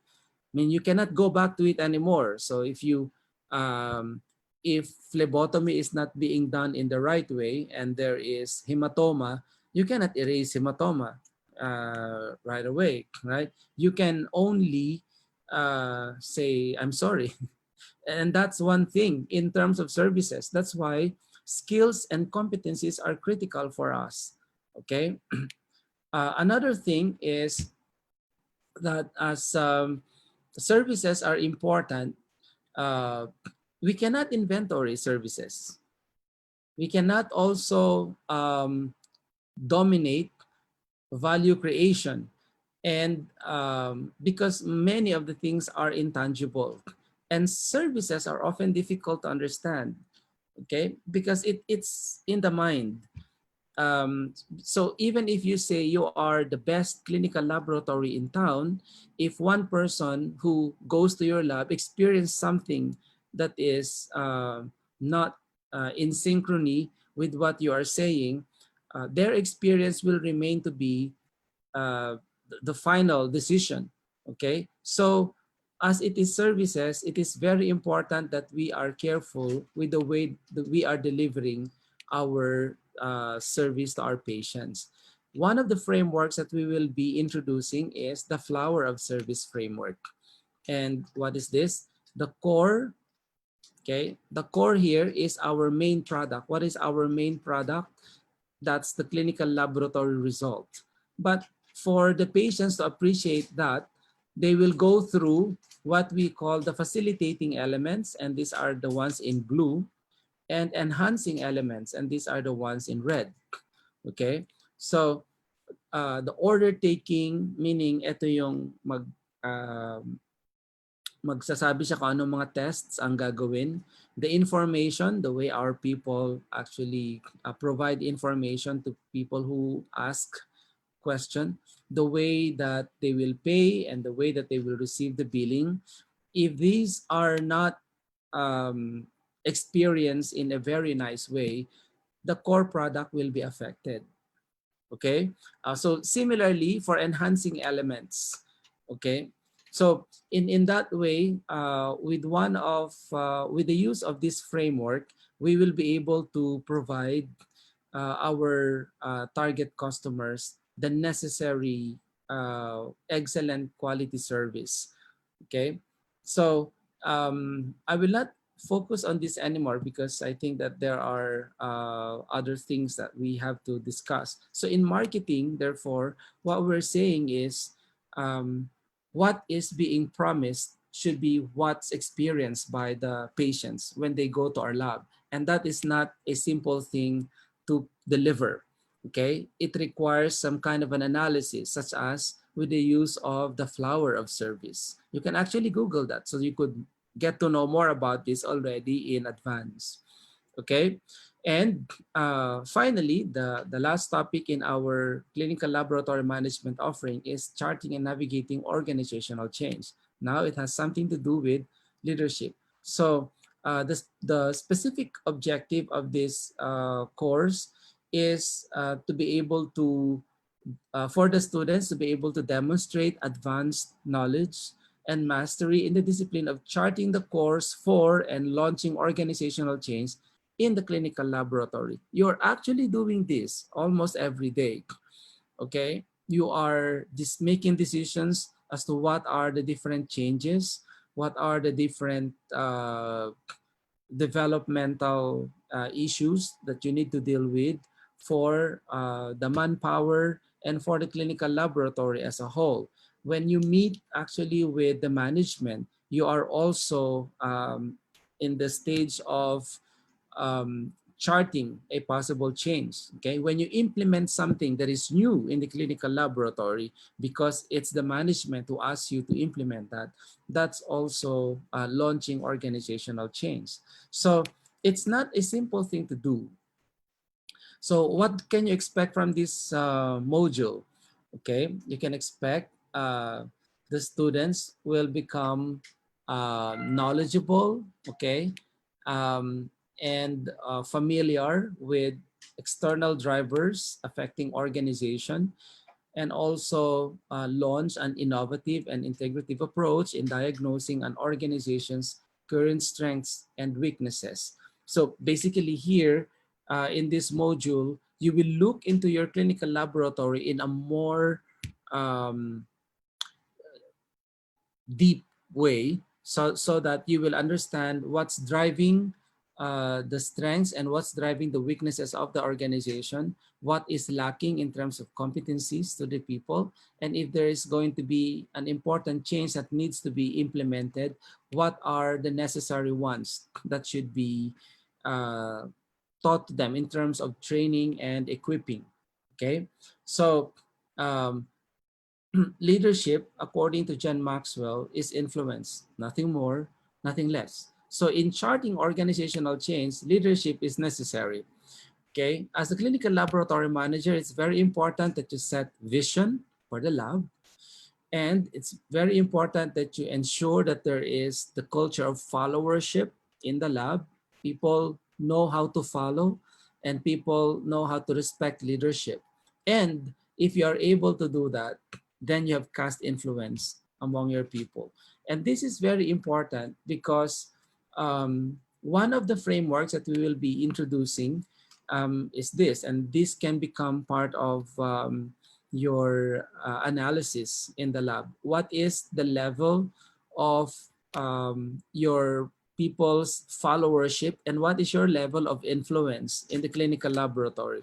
On the y-axis, you will see here, depending on what will come out in your analysis in your lab, you will look at the need of supportive behavior. If you are on this level, S4 and S1, and this is a framework actually by Blanchard. This is called situational leadership framework. What kind of support does your people need? Is it more supportive behavior, or what kind of directive behavior should you provide? Is it more of less directive behavior or more directive behavior? So you will be tasked in this course to make a diagnosis of your clinical laboratory's behavior in terms of supportive and directive behavior support. So it can actually become part of your paper too. You know, we need to encourage you to write scientific papers that are to be qualified for journal publications. This could be one, okay? Because you will be having a different diagnosis of your organization when you do this, okay? So according to Hersey and Blanchard, there are 4 leadership styles, okay? You can be at the telling stage, at the selling stage, at the participating or delegating stage. So if I would go back to this one, telling stage is when you are actually just starting to set up leadership competencies in your organization. The selling is when you are now actually having more supportive behavior, okay, and less directive behavior, okay. The participating is different in that there is now a high level of supportive behavior need, but less directive behavior. So in that sense, you can see what is the course of direction of the leader in implementing change. Okay, so sa telling, tuturo mo talaga lahat from scratch. Okay, so sa selling, this is when you now begin to allow people to grow, okay, on their own. In participating, that they are not only growing, you are now actually asking them to be a part of important decisions. And at the delegating step, you can now rely on them. You can actually give them the task without having a lot of risks, okay? So here we will be talking about the role of every individual in contributing to change management. The change management can apply for every employee. It can apply for project team leaders, for senior leaders, for managers and supervisors. So these are the things that you can actually look at, okay? And another model that we can probably use is the ADKAR model. Okay, so in the ADKAR model, we'll be looking at awareness, desire, knowledge, ability, and reinforcement in implementing change. So these are the three phases of change management. We will teach you how to prepare for change, how to manage change, and how to reinforce change in the clinical laboratory. So these are the things that you can look forward to when you join the clinical laboratory concept. So, okay, we will be teaching you how to shift your roles from being the strategist, meaning that this is when you plan for things for your clinical laboratory, and now to the implementation level. Okay, and we will be explaining what is the difference between formulation and implementation in terms of the roles of the clinical laboratory managers. Okay, so Dr. Mel Bridges defined change as something that occurs when something starts or stops. So when you start something in the lab, which is not a normal part of the lab's regular activity, you are actually implementing change. Or when you stop something that is regularly done in the lab, that too is change. And you know, you can plan that. You can plan change. But what you cannot plan is transition. Okay? This is how people will respond. This is how people will react into the changes that are implemented in the clinical lab. And these are part of the things that we are going to look at. Okay. The other thing that we will be discussing in navigating change is resistance. Of course, you know that when you implement anything new, there will always be resistance, and it can begin from just one individual. And if you are unable to actually rectify or correct that, mandadama yan. Then it becomes a team of resistant groups. And then if still you are unable to correct that, the resistance actually would pervade in the whole organization. You don't want that, right? So another framework that we will be using here is that of Cotter and Cohen's 8 phases of leading change. This is why this kind of module is very important in terms of paper writing. Okay, you will be making your own analysis and diagnosis. You will be creating the climate for change to implement it, and then you will be engaging and enabling people who will implement the change with you. And of course, the challenge is how to sustain the change. So this module alone will allow you already to write a paper that is worthy of journal publication, because you're using a framework to analyze your clinical laboratory as an organization, and you will be able to come up with recommendations as far as change implementation is concerned. So we would like to welcome you into the laboratory management module and course. And through this, we will be using planning, leading, organizing, and controlling in all of the subject matters that we have just mentioned. So thank you very much, and God bless you all.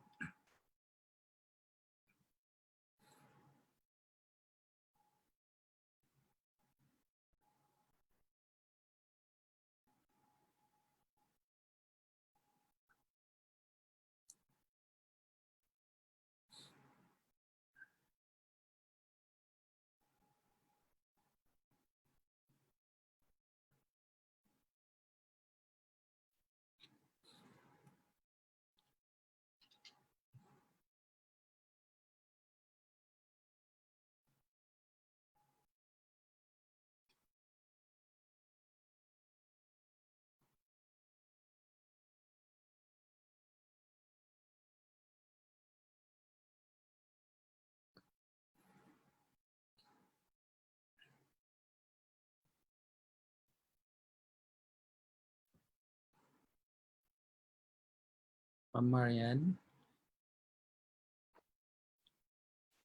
Yes. Thank you very much, Dr. Manawis.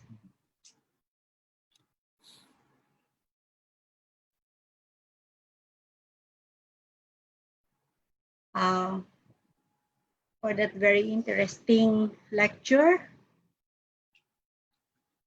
For those of you who have questions, kindly post your question in the chat box.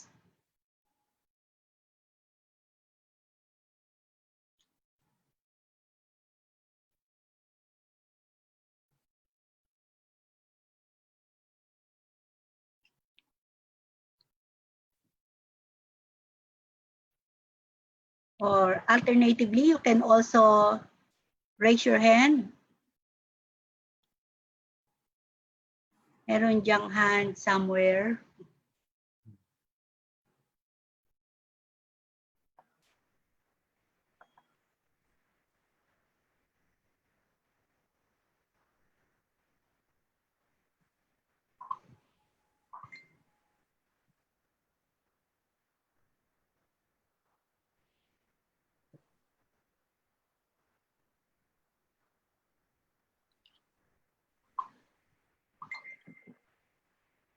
I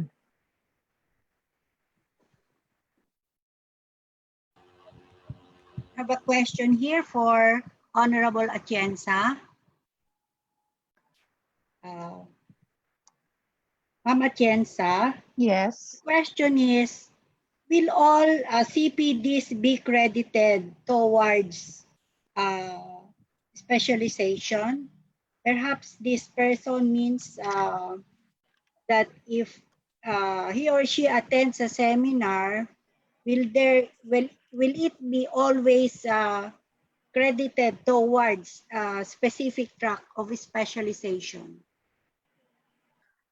At the moment, many of our CPD activities really are more of a one-shot deal activities, meaning iba-iba eh. It doesn't really gel into one module leading towards a specialization. Actually, that is now the challenge for the CPD providers. No, if they can formulate some modules or create some modules that will lead to career progression and specialization.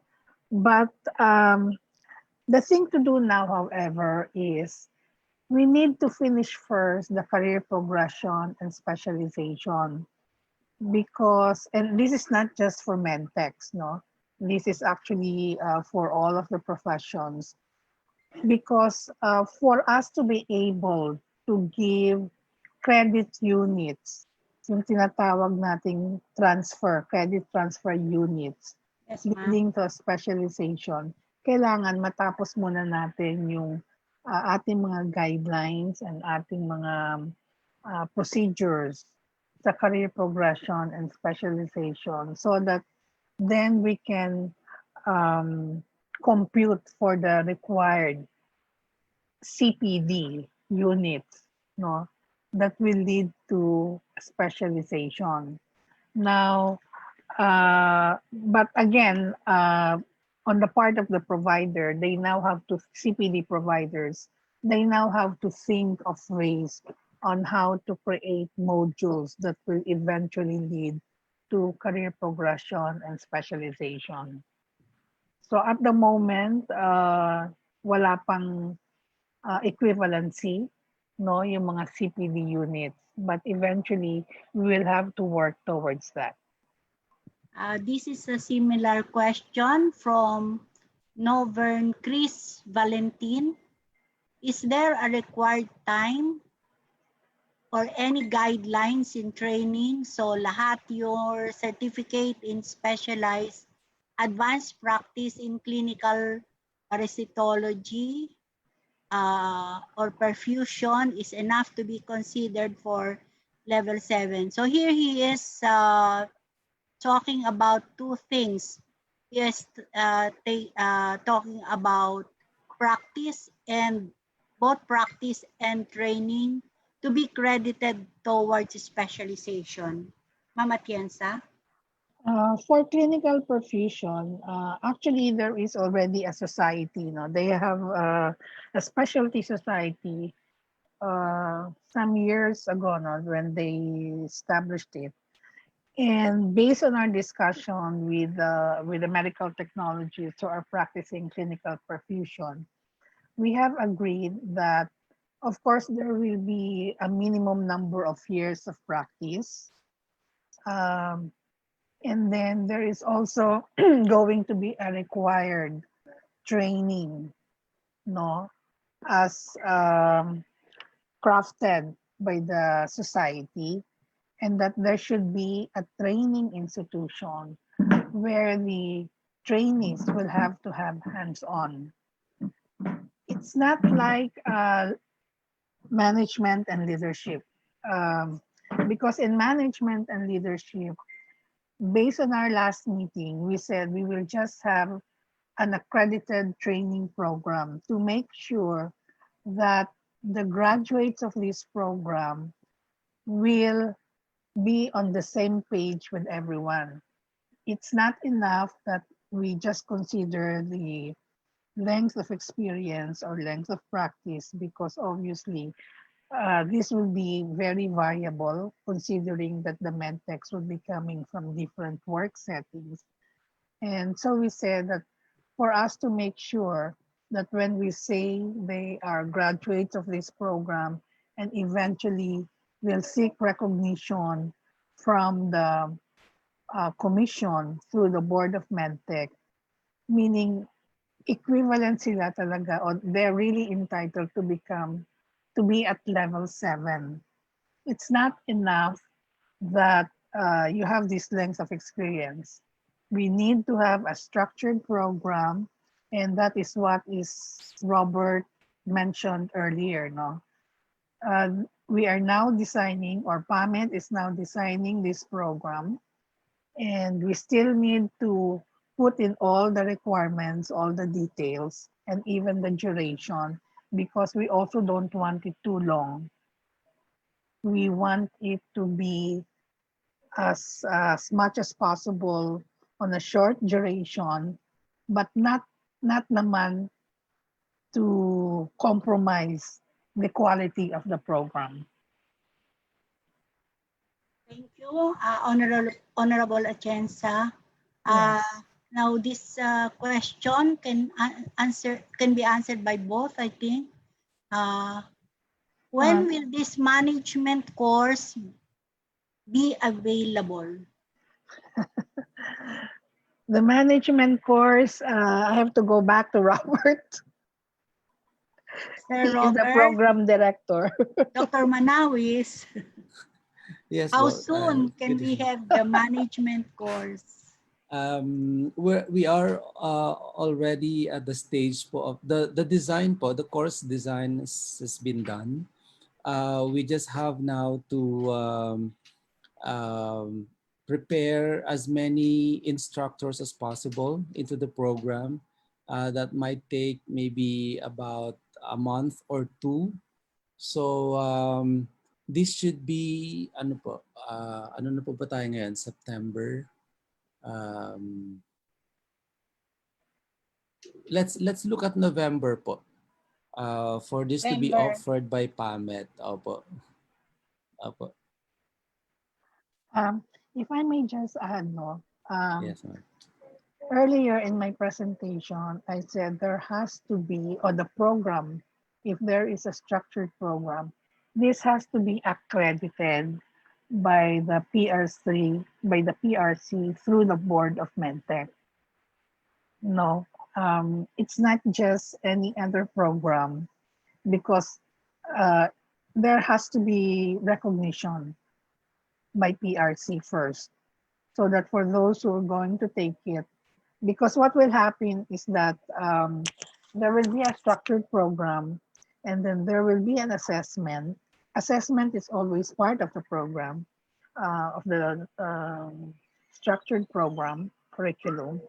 And then based on that, pag pumasa na doon, also based on the requirements, di ba, Robert, there will be requirements like an action research, Yes, the ma'am. part of the Mhm. participants. Mhm. And once compliant na sila, they passed and compliant with all of the requirements, then they will be endorsed to the commission through the Board of MedTech.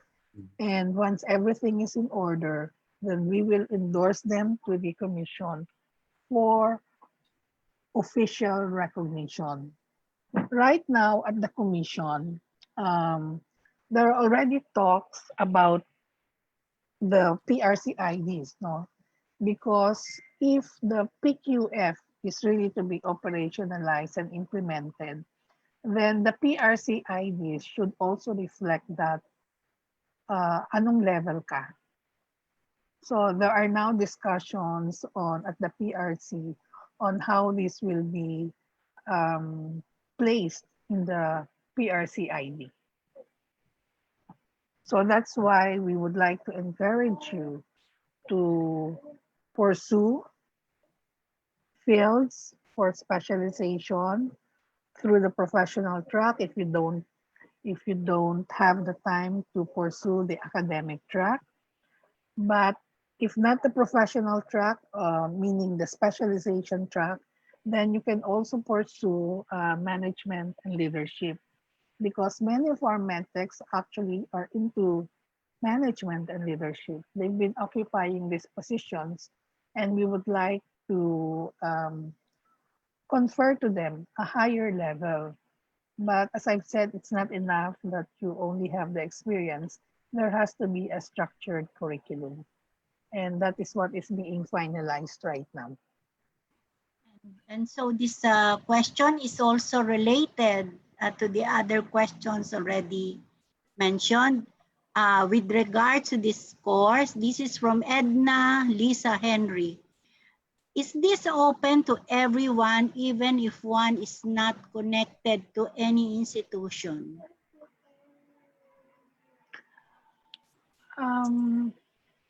Not even working,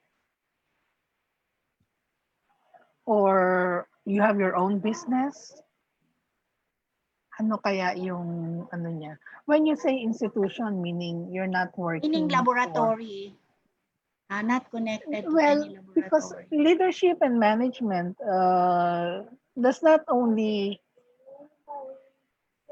is limited to lab, no? Of course, there are those who can be occupying higher level positions outside of the lab.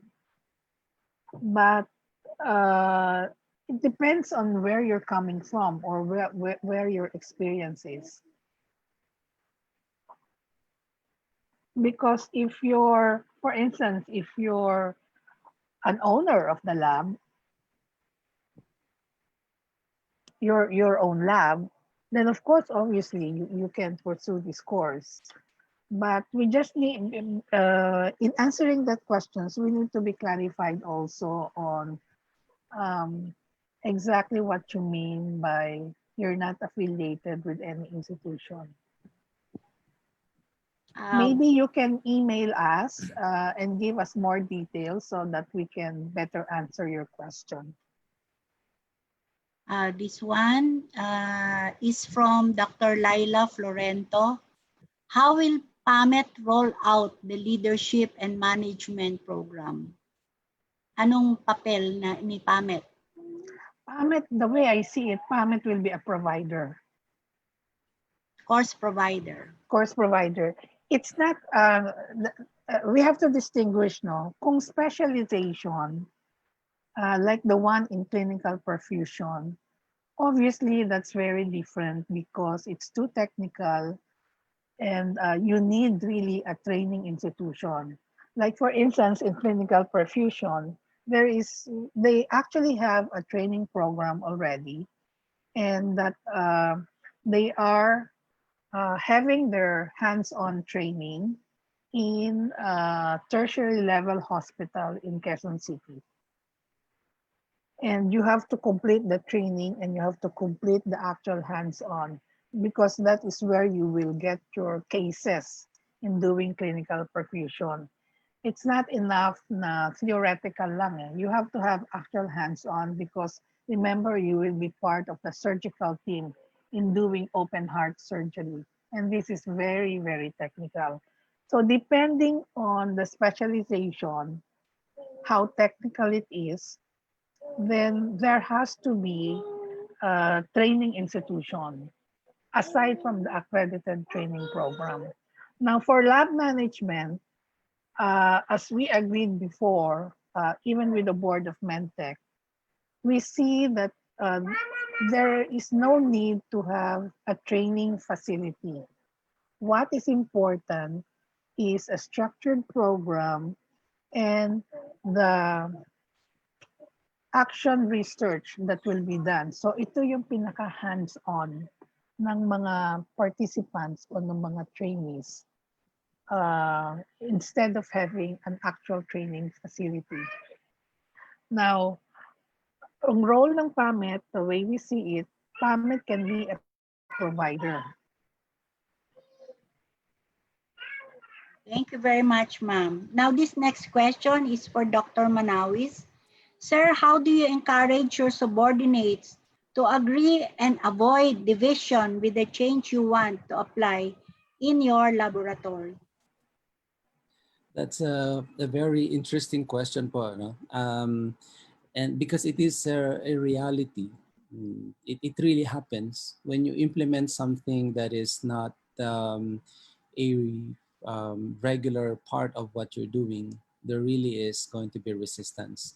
And as I've said a while ago, it can begin with individual first, and then it grows into a team if unaddressed.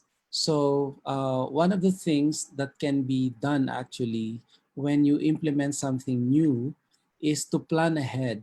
And if you've seen the frameworks I have shown a while ago, the first step is to build awareness and to communicate. So you cannot expect 100% following right away. There definitely would still be those who would go against what you are trying to implement.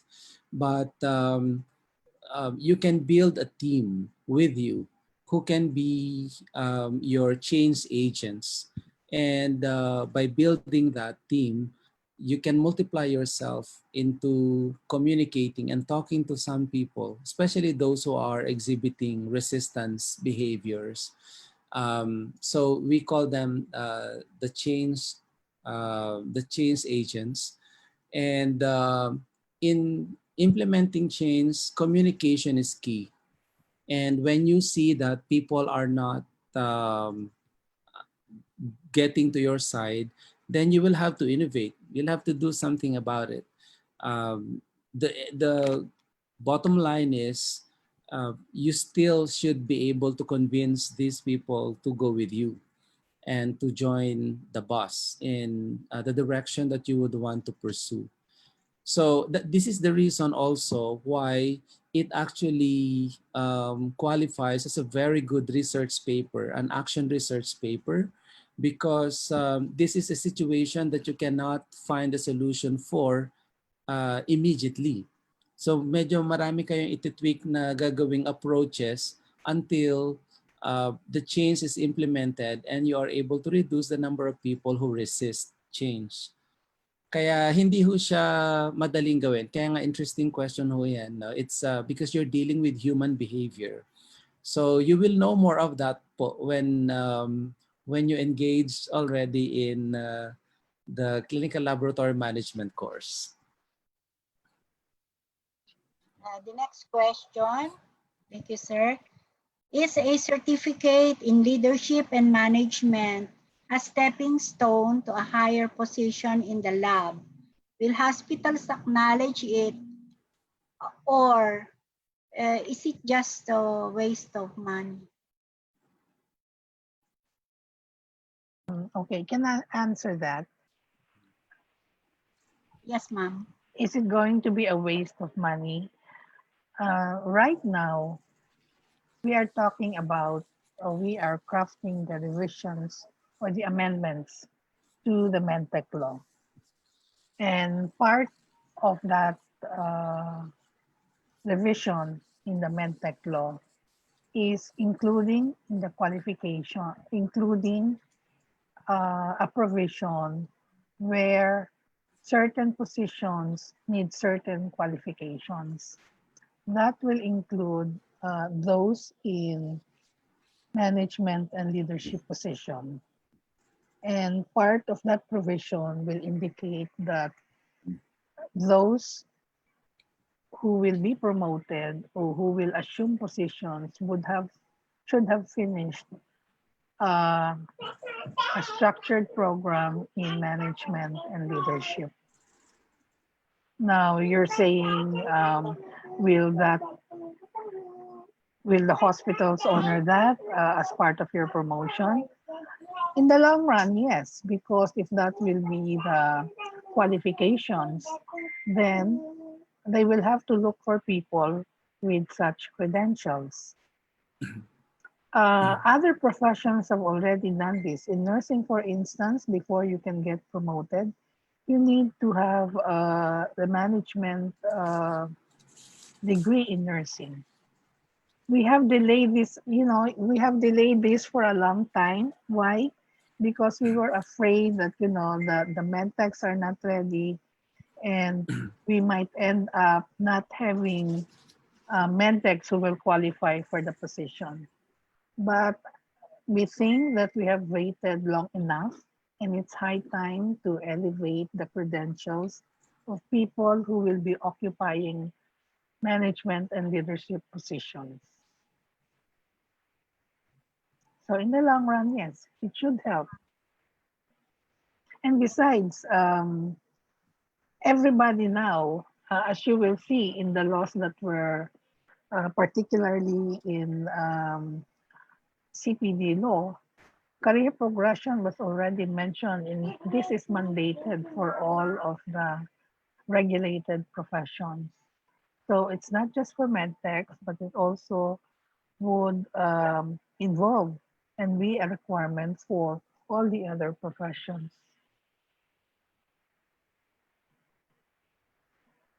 Mama Jensa. The next question. If I had a certificate in leadership and management and I travel and I work abroad, will it still be usable and utilized overseas? Will it be recognized overseas? As I've said, there are now talks about putting in the PRC ID the credentials of professionals, not just medical technologies. So for instance, if you were credentialed or if you were credentialed as under management and leadership, for instance, if that would be level 7, that will be indicated in your PRC ID. Yung pinag-uusapan ngayon na magiging PRC ID. Precisely to show at what level you are, whether you are level 6, whether you are at level 7, whether you are at level 8. So it will not just be the certificate, no, because what would be important is your credentials from PRC. That's why in my presentation earlier, I said there has to be official recognition by an agency of government.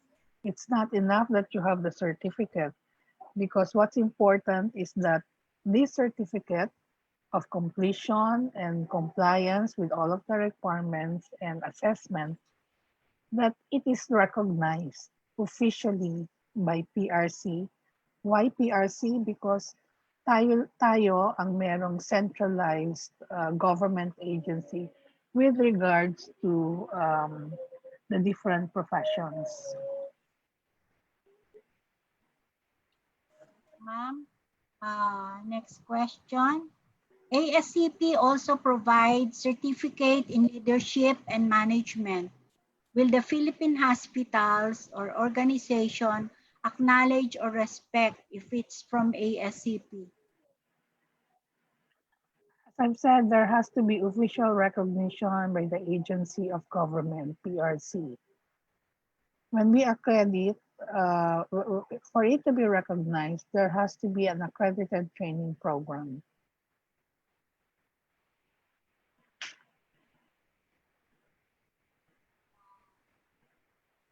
Can someone from the academic track enroll also in the certificate specialization? Academic track, then again, we go back, what is the experience of the one who is going to enroll or participate in the program? Because for instance, let's go back dun sa clinical perfusion. Of course, there will be requirements, the experience and the exposure, and even the number of cases handled. So if you have, if there is an academic track that was pursued, so for instance, you're at level 7, and that if you also satisfy the requirements to become a specialist in clinical perfusion, then of course you can apply, and you can to the satisfaction of the specialty society, submit all your credentials. Kasi nga ang pinupurso natin dito, professional track eh. Iba yung academic track. Academic track is an academic program, structured program in an institution, and in an educational institution, like a college, diba, or university. So if you notice dun sa one of the slides, there are 5 career pathways. Kasama dun yung academic track, professional track, creative innovative work, research, and leadership and management.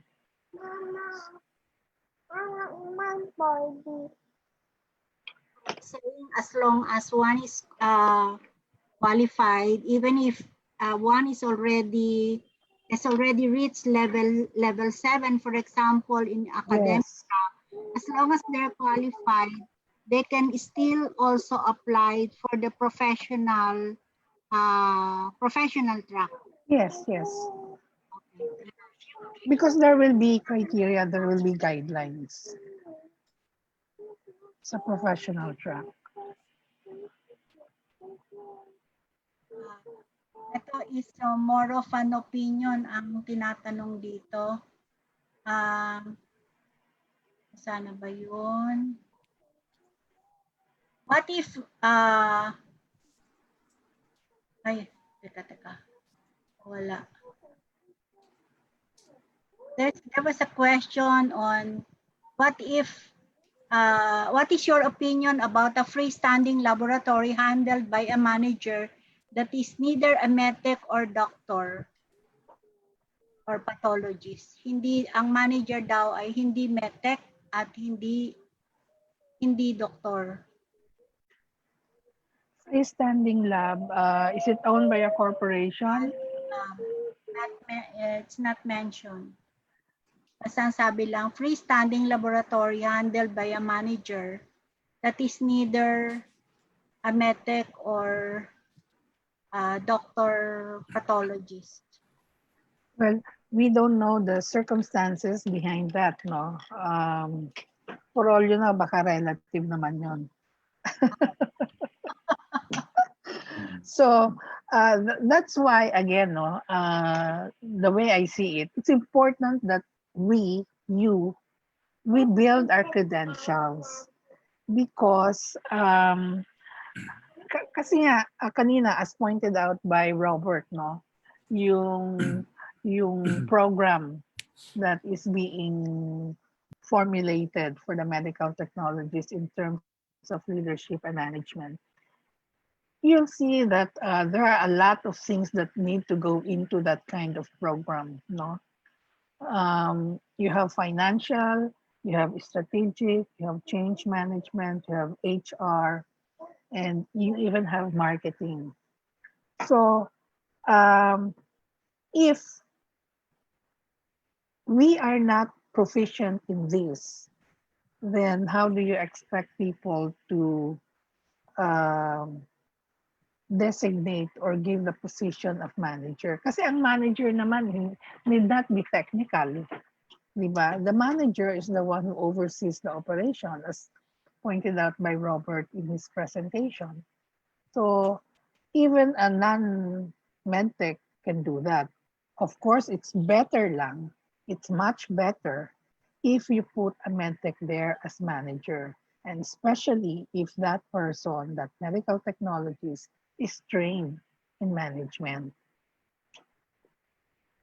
Because again, putting in people in the management is a prerogative always of the company or the owner. So the thing there is we should just be ready to compete with anyone else. So kung meron ka ng sufficient training and credentials, then may edge ka na over the others who are non-medtechs. Because then you understand the technical aspect, and more so you understand the responsibilities of being a manager. What if a medtech is not connected in a medical laboratory, currently employed as BPO or sales representative, but he would like to keep his license and he wants to update competency? Is she qualified for specialization? Again, as I've said, specialization would require certain requirements in terms of actual practice. No?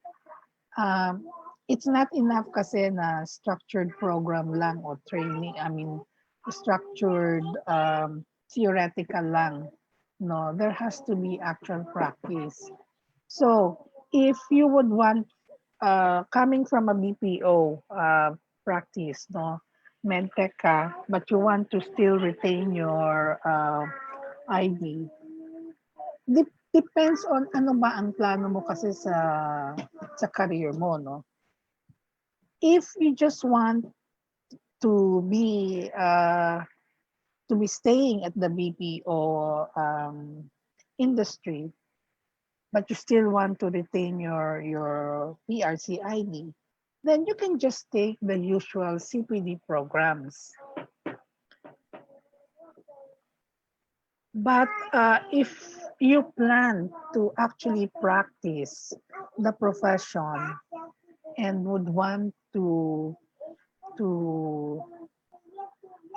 pursue a specialization, for instance, then you have to have this early, you have to decide already if you want to go back to the lab or if you want to practice in the lab so that you may establish your laboratory practice.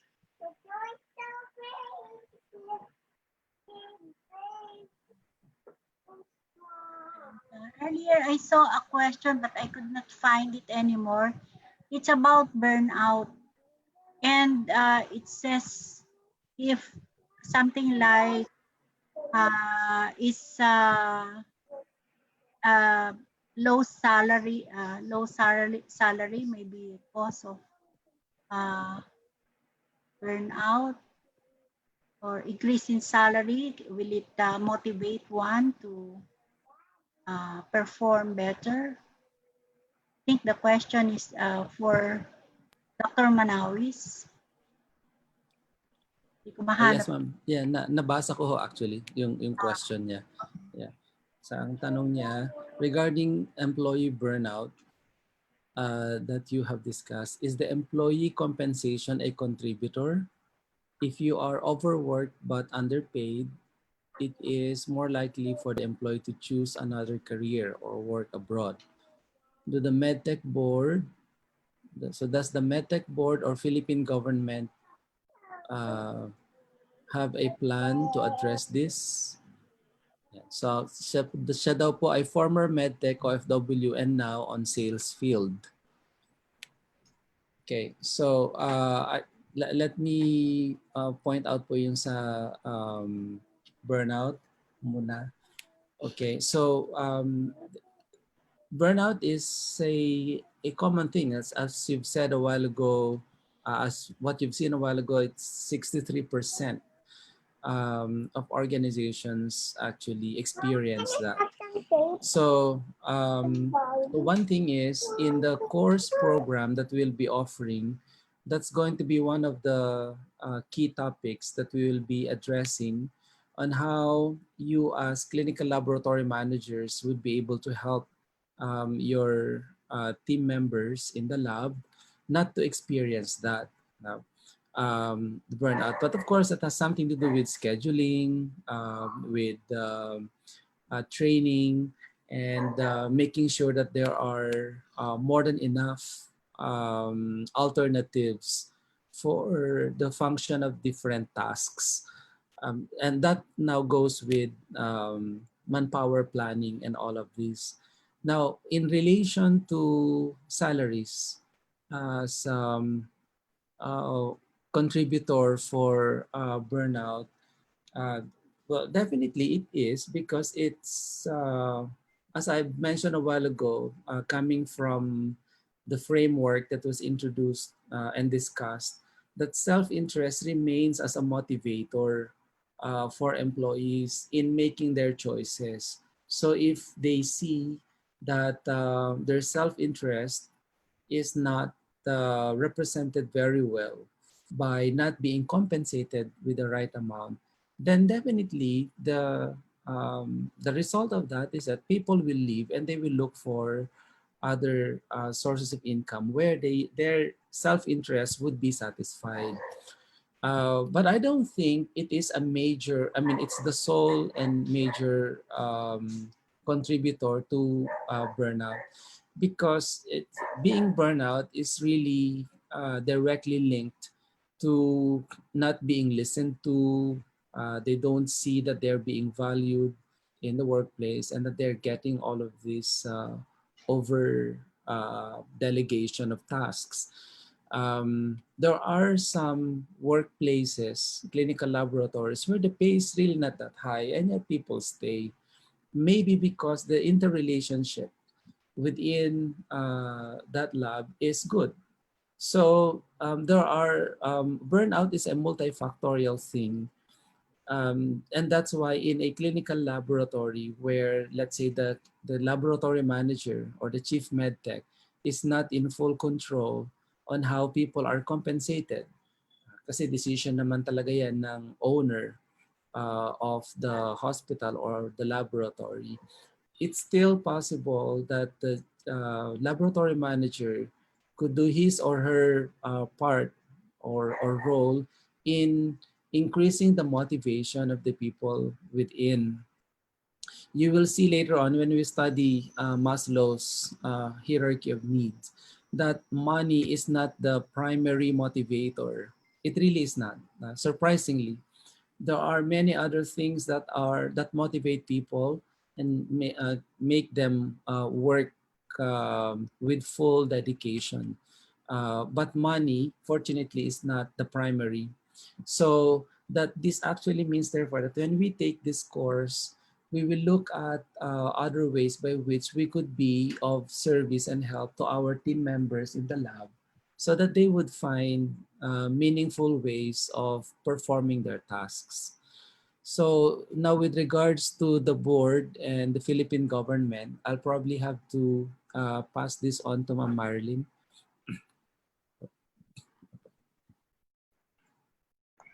Yes. Actually, I mentioned earlier about the MedTech law, and we're also trying to put that in yung compensation for medical technologies. We know that the salary in government is higher compared than sa private, and we're actually trying to make a study to find out how much different is the salary of those in private compared to government. by comparing ano yung salary grade, equivalent salary grade ng mga salaries ng MedTechs. That's a study that we are doing again in preparation for the revisions to the MedTech law to include the salary.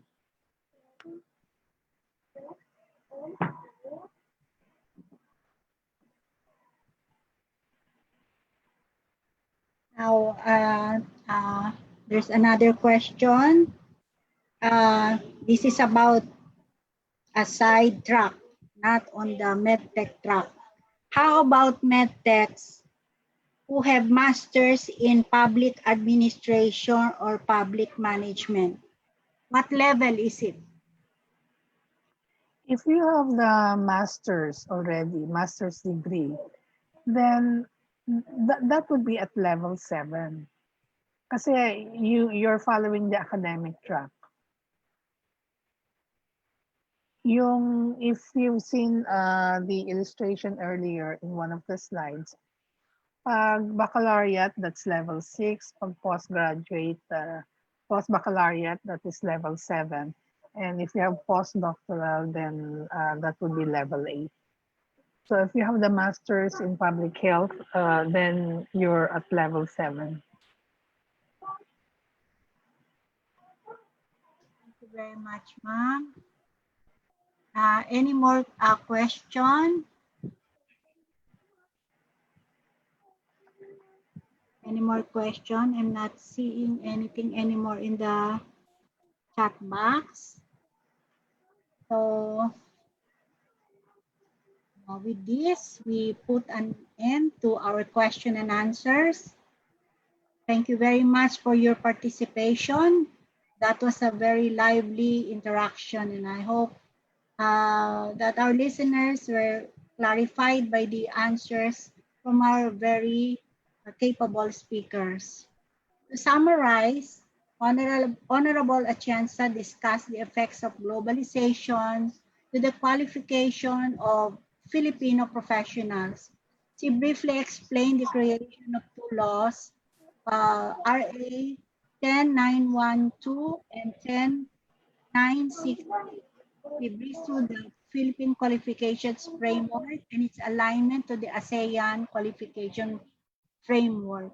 She also narrated how the PRC career progression and specialization was conceptualized and created by PRC. She laid down for us the different career paths where medical technologies can progress on the PQF from level 6 to level 8.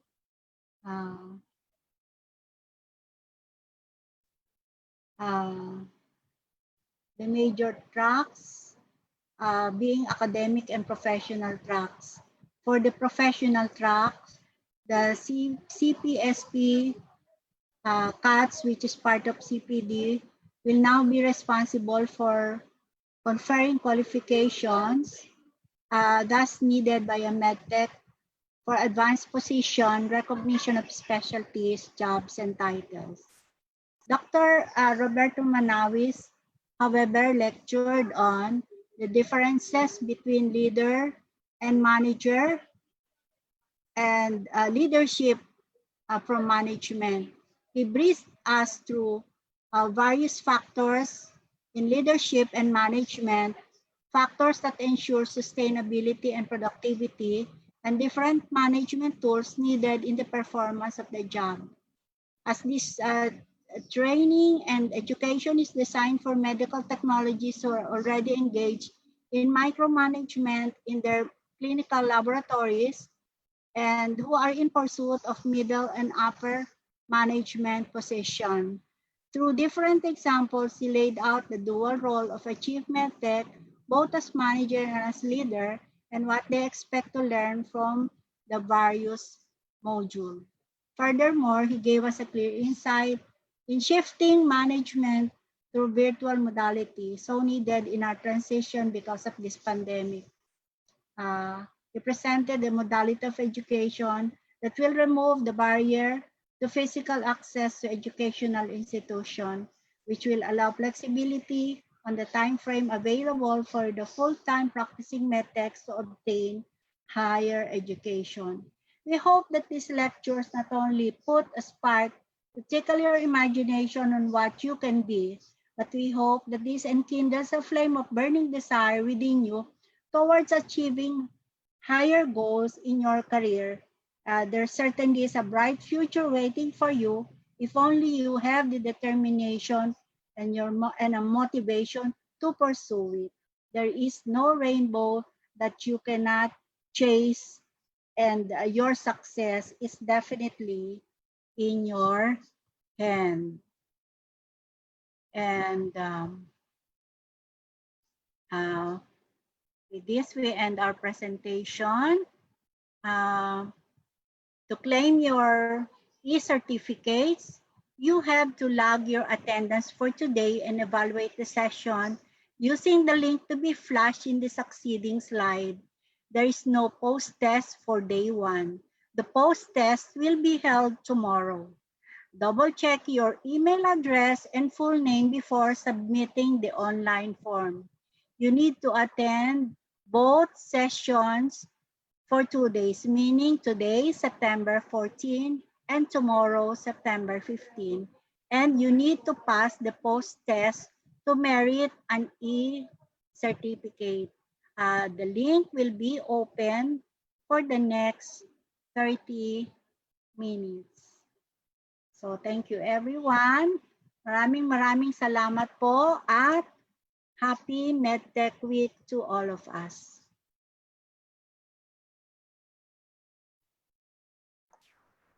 Thank you, everyone.